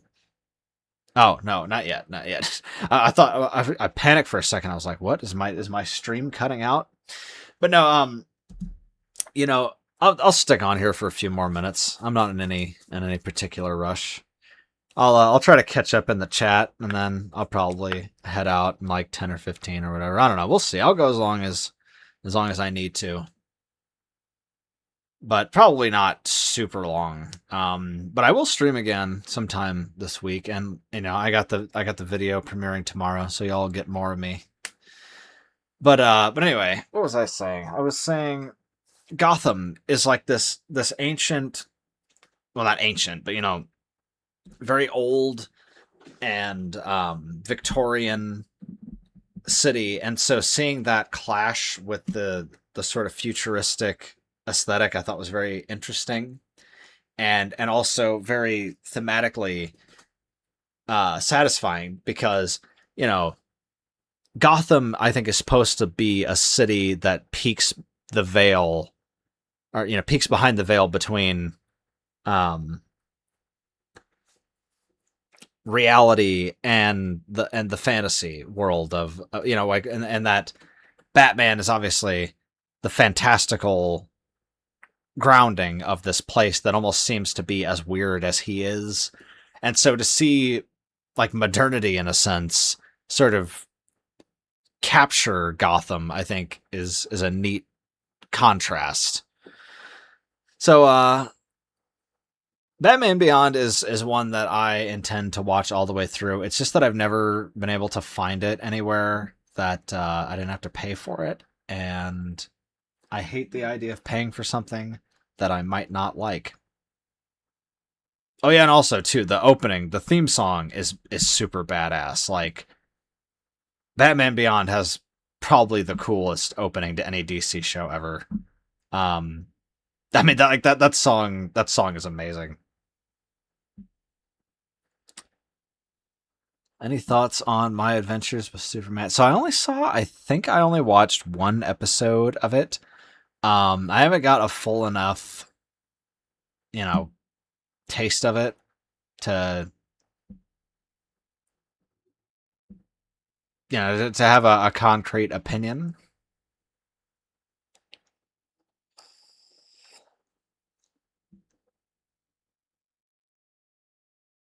But I do think that I dig some of the character designs in that one. I actually think it's probably my favorite design for Lois Lane. I like that they finally kind of gave her an iconic enough look where one of my least favorite things about any character is when you could show me a picture of them and I wouldn't immediately know who it was. I think Lois is one of those characters where she's looked so different and over so many years that you couldn't really show me a picture of Lois Lane and I'd be like, "Oh, that's Lois Lane," but I felt like My Adventures with Superman kind of fixed that, that kind of gave her first, in my opinion anyway, her first true iconic look that I would instantly recognize. Batman is Jesus cosplaying as Judge Dredd. What? Wait a minute. I gotta parse this. Batman is Jesus cosplaying Judge Dredd. Why would Jesus have to cosplay? Like, what? That doesn't make any sense.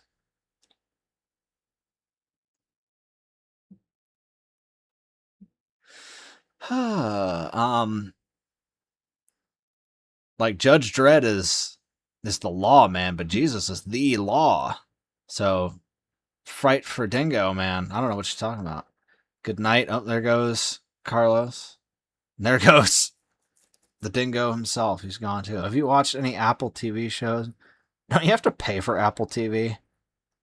Like, if there was ever going to be a streaming service that I was going to pay for, Apple TV would be at the very end. But maybe there's some good ones on there. I just would never know because I'd never pay Apple. I already pay Apple enough. I pay my phone bill. Love to hear you do a video on the Owl. I had a video on the Owl House. Is that one still up? I don't know. You'd have to check. But honestly, whatever I said in that video is almost certainly irrelevant because that was only the first season, and I was like talking about it as if it was the whole show. So I don't have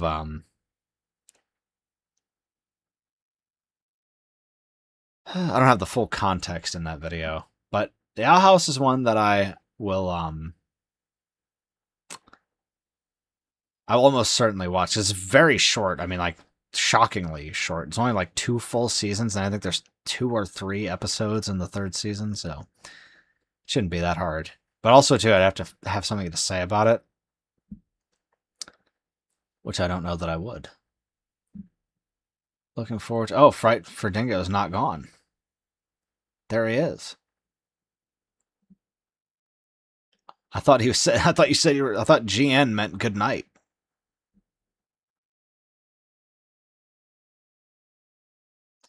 I'm heading out. Bye. Yep, I already said bye to you, Carlos. He's probably gone by now anyway. That's too bad. Why? What am I missing out on? Bowen's dog. Sail the 7 seas for show? I don't know what that means. What else here? I'm trying not to miss anything. What's next? Or what movies do you plan to make videos on? Citizen Vigilante? What is that? I never heard of that.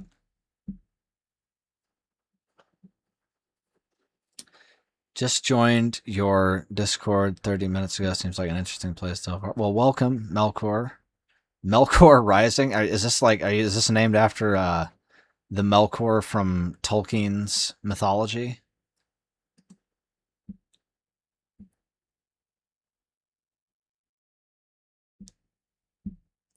I just noticed that. I just noticed. I don't know what else Melkor would be in a reference to. I don't know. Can I see what your? I don't think I can click on your profile to expand it enough to actually see what it is of. So I can't really tell.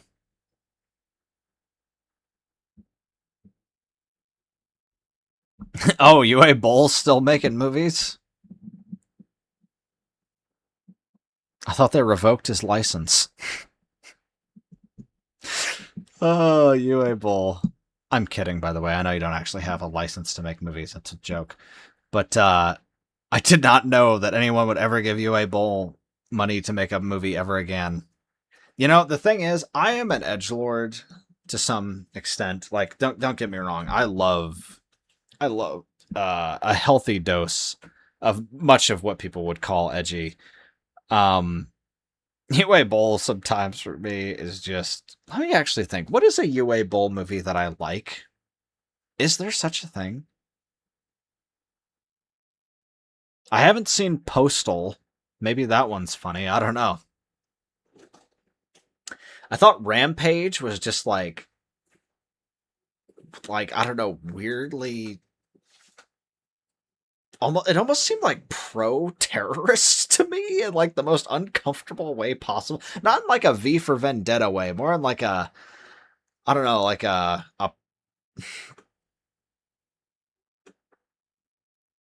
don't know what other word to use other than terrorist. Like it seemed like it was glorifying random violence against civilians. It's very strange. And then like he tries to have a point later, but it's completely incoherent. Like in the sequels, I mean, like he tried to have a message, but he doesn't actually have a message in real life, so it's incoherent. It's an original drawing I did a while back. Yeah, I just can't see what it is. I don't know. I guess maybe you can send it to me on Discord now that you're in there, because I'd be curious to see. Anytime that any of my followers are artists, I'm always absolutely obsessed with seeing their art. One of the things I'm most happy about is how many of the people that follow my channel are artists, because art to me is like one of the most incredible things about being a human. So I'm always happy to see anybody share art that they have made with me. Are you open to anime video? Yeah, I mean, I'm open to it. I'm definitely open to it. I just gotta find anime. I mean, there's definitely some anime out there that I have something to say about. He retired from the business, but his restaurant shut down. Oh no. I remembered hearing about what was it? It was a pizza restaurant, right? I think if I remember correctly, I believe he made pizza. Now I'll never be able to eat UA Boll's pizza, or whatever it was that he. I'm like 90% sure that's what it was though. I have to look this up now. I don't have my phone right now. Let me.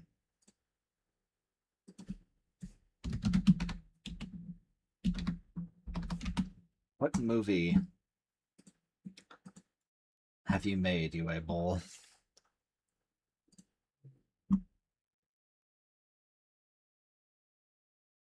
Give me just a second here, because I don't want to forget. I want to have this pulled up so I can see it later. Is it Seed Legacy? Is it? Oh no, that's right, Citizen Vigilante. That's right. I forgot that somebody said it earlier. I just remembered. Okay, well the cover looks kind of cool. Army Hammer. Okay, that's the lamest. What? Is that your real birth name? Oh my god, that is his birth name. That's how embarrassing. I even love puns, and that's ridiculous. So what is the plot of this movie? A vigilante enraged by the breakdown of law and order who targets criminals and rapists, many of whom are migrants. Okay, yeah, I get the picture. Yeah, that's all I needed to read. I got there, and I think I get what it's all about. Okay, UA Boll. Well, I never had any faith in UA Boll, so I didn't have any faith to lose. But yeah, vigilante murders immigrants is is a hard sell for me. I remember as a teenager, I had a strange obsession with awful movies and loved to mock UA Bowl films. I mean, I'm curious now. Like, I gotta look. Is there any film that he ever made that I didn't hate? No. No, there's not one movie that I ever have seen anyway from him that I think was worth anything. Okay.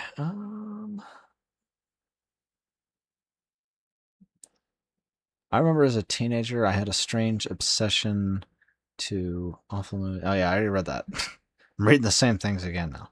Supposedly, I read that too. Where am I? Oh yeah, here I am. I'd love to see a video on Titan AE or Balto, both underrated films. I actually have not seen Titan AE.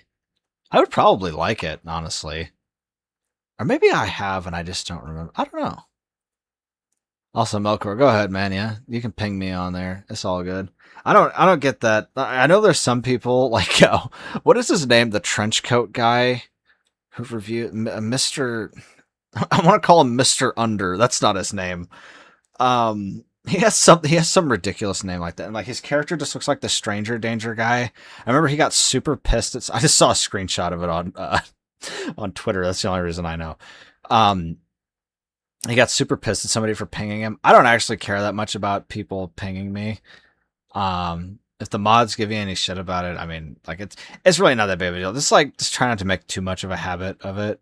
But honestly, like, I'm so open about this stuff, dude. Like, any person sends me a friend request, Mr. Enter, yeah, that's who I was thinking of. Yeah, I mean, that's why, like, literally from day one on this channel, I have always maintained that my Discord is public and open and anybody can send me a friend request because I don't care, man. Like, I love talking to people. I want as little barrier between me and the people that watch my stuff as possible. Because that's how I think you get, not only that you get the most honest, feedback, but also, like, that's kind of the whole point, right? Is to connect with other people, so.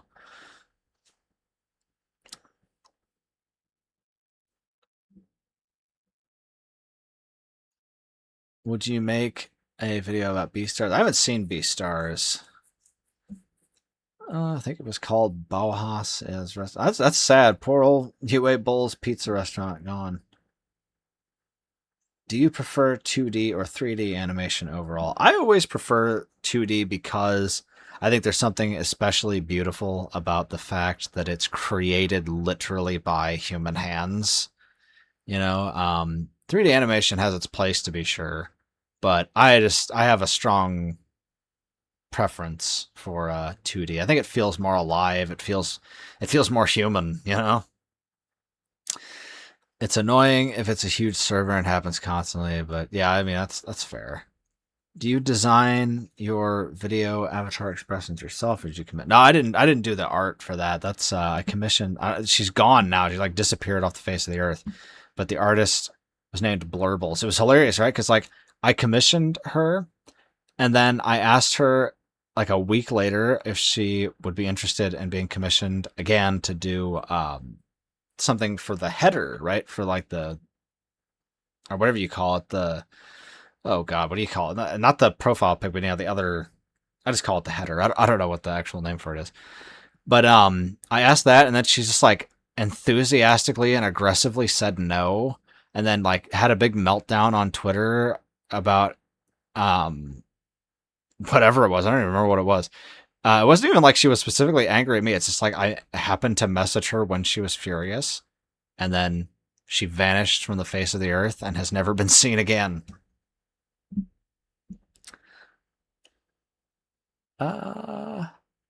It's let's see.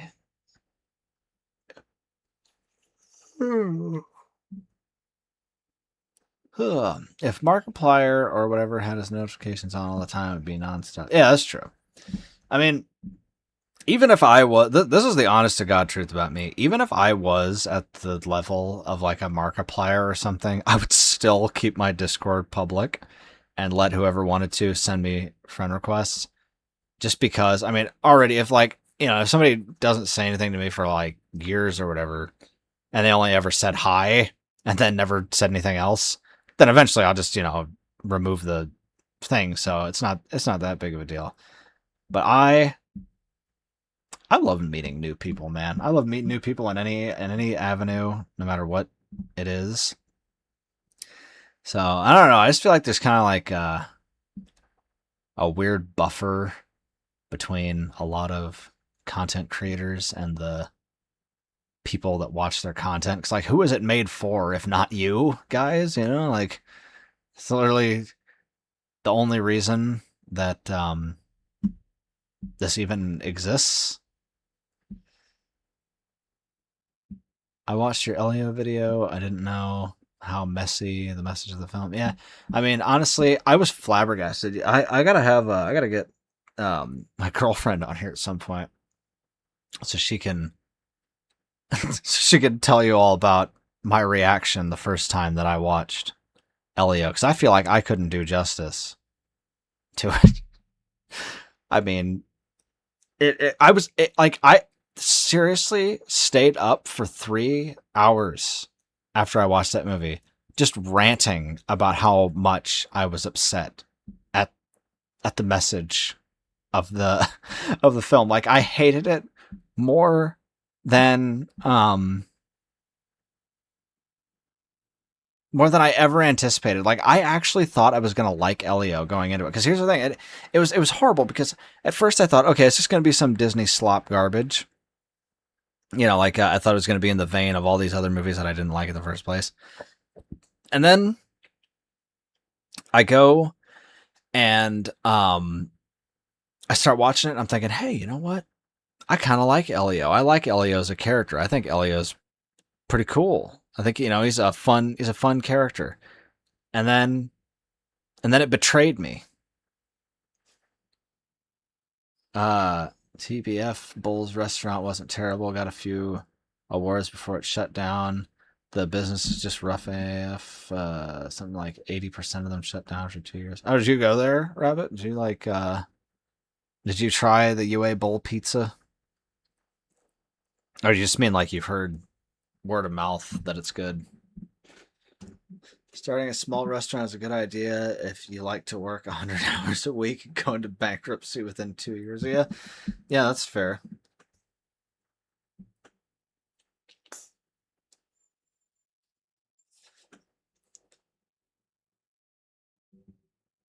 Oh God, Roaster, I really hope that you do not have to continue to do these 48-hour days. Like, I'm furious on your behalf for the fact that that's a thing that this world has subjected you to.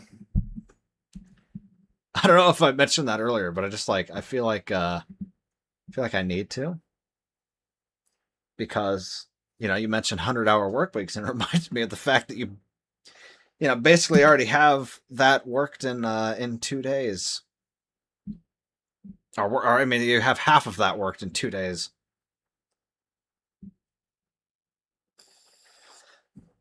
Elio was hard to like at first because at the beginning he isn't just misunderstood. I mean, my throat's starting to give out again.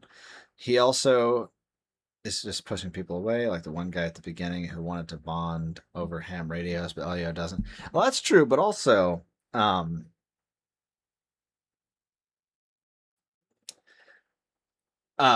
the kid also is a bully to him, right? I mean, like, because what is his name? I don't remember which one's Caleb and which one's the other one, but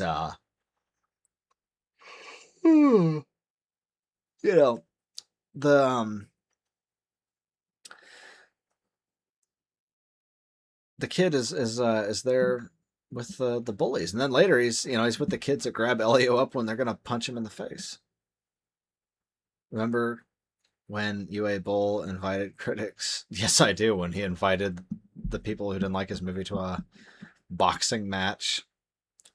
No, it's never been good. Just heard Or no, wait, that's never been good. No, no, I've never been. Just heard good things. Was voted best restaurant in Vancouver a few years in a row. That's cool. Well, I'm sad that it's gone. I mean, no matter what, no matter even if I don't like UA Bull, I'm still sad that his restaurant didn't do well. Because I want him to be able to, even if he's a crazy right wing lunatic, I still do want him to be able to like afford food. But I do hope that his new film fails because unless this is like subversive, and what I read here is not, that like there's another angle to this, but I have a feeling that there's not another angle to this. I have a feeling that, yeah, okay, Elon Musk subsequently promoted the film. I see that right there. That answers my question.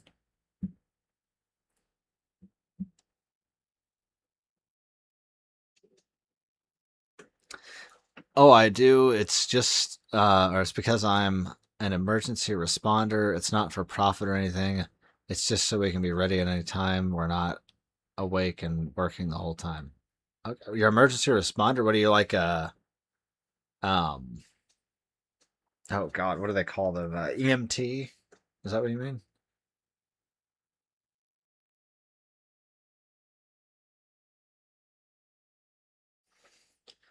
So I know you don't particularly like the multiverse, but out of curiosity, have you ever watched the movie Everything Everywhere All at Once? No, that's on my list. It's on my list of movies that I intend to watch before I die. Because I've heard only good things about it, which means that there's a pretty good chance that there's at least something that's good about it. Would you have a boxing match with UA Bull? I heard Citizen Vigilantes #1 at Prime Video. Well, it makes me glad that I don't have Prime Video anymore then. Uh, I would not have a boxing match with UA Bull. I wouldn't have a boxing match with anybody. Because, like, getting punched always is going to hurt more than whatever reward I'm going to get. Like, even if I win, then what's my reward? That I got punched a bunch? Like, there's no way to win a boxing match without getting punched. And I don't like to get punched. The second guy who came was a bully. The first kid wasn't. Yeah, I mean, but, like, still, though. He still held down poor little Elio while he was going to get punched in the face. Okay, I'm going to start wrapping this up, I guess. Now, like I said, I'm going to stream again soon. As soon as I can, honestly. Maybe sometime this week. We'll see how busy I am. But my throat's starting to give out because I've been talking for like 3 hours. So, yeah, almost exactly 3 hours because I think I started it like it's a little before 8. So,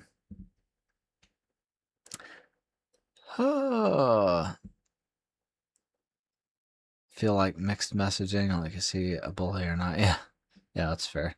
What is it with extremists and shitty art? Modernly, anyway, it's either AI or pandering garbage.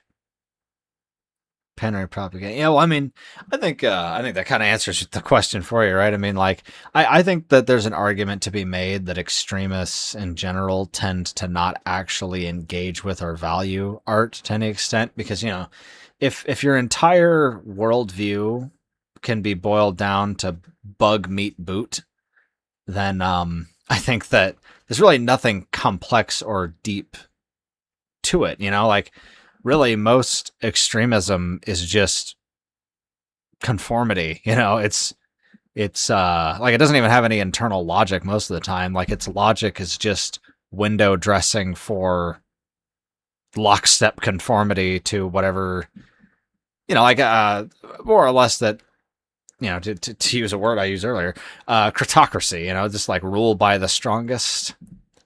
So I think that inherently is so hollow and empty that there's no font for actual human emotion to come from it. And so I think that's why they love AI, because AI is as soulless as the people making it. But you know what I mean, though? Like, I think that, like, someone who's a fascist, the art that they're going to make is always going to be hollow and not just one-dimensional, but actively devoid of meaning or beauty or any reflection of actual human experience. Because what's going on? What do you mean? Are you just asking generally? But yeah, I mean that the things that that political extremism tends to venerate are just, well, I mean, go and watch any movie ever made by North Korea, and you'll see what I'm talking about. Which, by the way, that's a whole thing. I would love to review some North Korean animation at some point because it is remarkable. Unfortunately, every animation reviewer under the sun has already done it, so people would think that I'm like riding the trend or whatever. But I do feel like there's some North Korean cartoons that are legitimately interesting to me just because of how they are exactly what I mean. It's like watching static almost. It's just so devoid of any real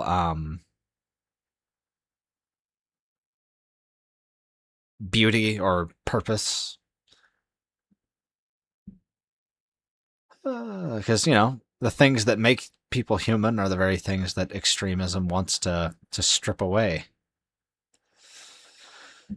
But okay, I totally did not forget about the stream. Well, unfortunately, Jack, it looks like you might have missed the bulk of the stream itself because I'm going to be logging off here in a minute.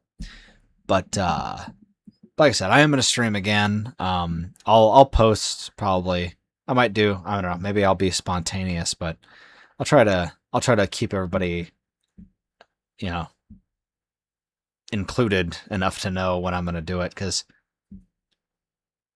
hey, look at that. We got 206 views over the course of these 2 hours. That's beautiful. Yeah, I'll let you know what I think of the art. I just don't have my phone on me, and I don't have Discord on my computer, so I would look at it right now if I could. But I will check it out tonight or tomorrow, man. Well, actually, I don't know. I don't know if man is correct or not. I guess I just assumed because Melkor is male.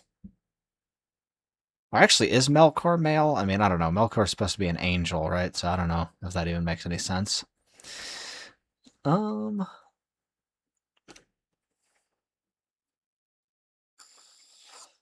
Modern online criticism feels like at times the loudest arguments devolve into woke versus anti-woke criticism without any sense of nuance. Yeah, I would say that's very much the case. Man, I hate to now I'm getting pretty steady, pretty steady people in here. Like as the only reason I'm saying that I'm gonna go here in a bit is just because, or like in a minute or so, is just because I'm very sleepy. Otherwise, I'd stay on here with you all night. And if my voice wasn't giving out, but my voice, I don't know if you can tell, but over the course of this video, my voice has gotten more and more hoarse because I've just been talking nonstop.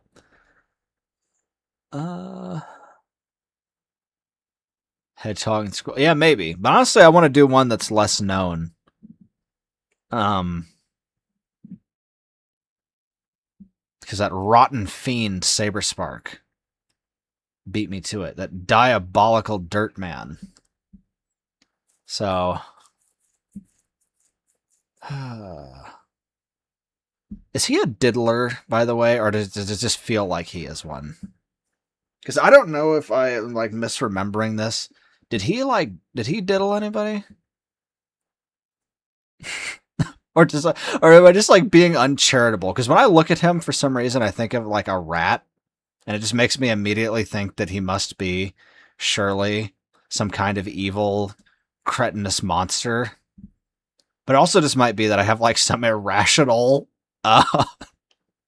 presumptive hatred of him. Well, it's not entirely irrational, because he definitely is a total scumfuck, even if he's not a diddler, but, whatever.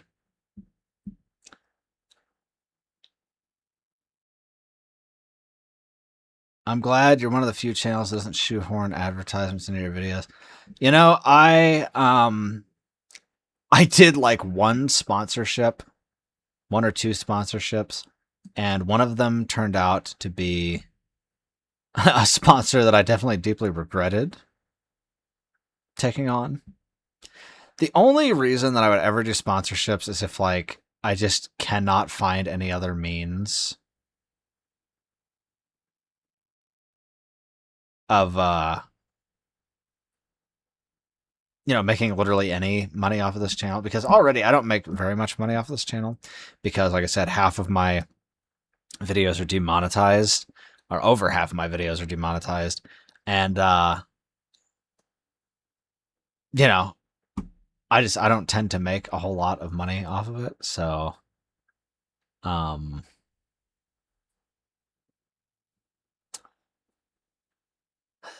don't even know what the point.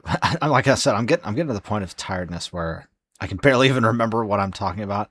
But I'm trying to catch up to all of this, so I read everybody before I go to sleep, which might be an unwinnable battle. But I'm just gonna read what's left here, and then I'm gonna close it off for now. Otherwise, I'm gonna be here forever. Am a man. Don't worry. Oh, there you go. Serious Galilee be spitting though. What do you mean? What specifically is Sirius spitting on? Or spitting about, rather. That always happens to streamers. They say they're going to end the stream, then boom, boatload of people appear out of nowhere. Yeah. If you watch the movie Dogma, God is female, so maybe Melkor is too. I don't know. Why don't you just make AI videos, sell your soul? Money's more important than human lives. Yeah. I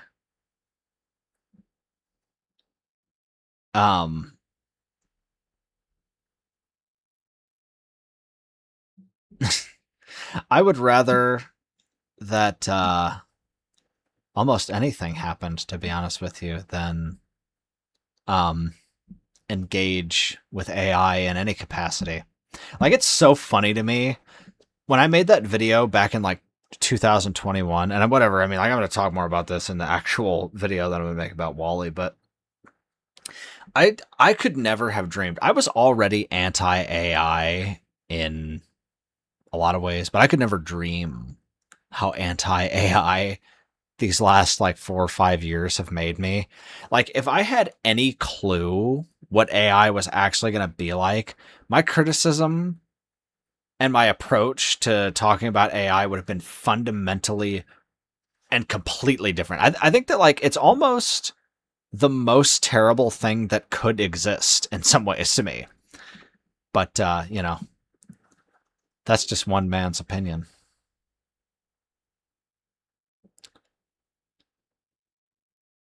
The modern online criticism. I got you. You seen any Lars von Trier films? Let me see, actually. Let me look up his full repertoire. And then, you know what? I'm just going to say, by the time that I'm finished looking at this, I'm just going to give it I'm going to give it the 2-minute countdown, I guess. Because, like I said, otherwise I will never leave. He made Nymphomaniac. I remember hearing Nymphomaniac was a very strange movie. The Idiots, Dances in the Dark, Antichrist. No, I never watched any of these movies. So that should answer your question. Is Elon Musk... No, because Eggman is actually a genius. So that's why Elon Musk is not the real-life Eggman. Because, like, Dr. Eggman is just demonstrably actually an engineering genius and a brilliant inventor. So it doesn't work. Well, all right, everybody. I appreciate you all coming to hang out with me. I appreciate you listening to my fevered rants. And I'll be back to you all soon with my usual,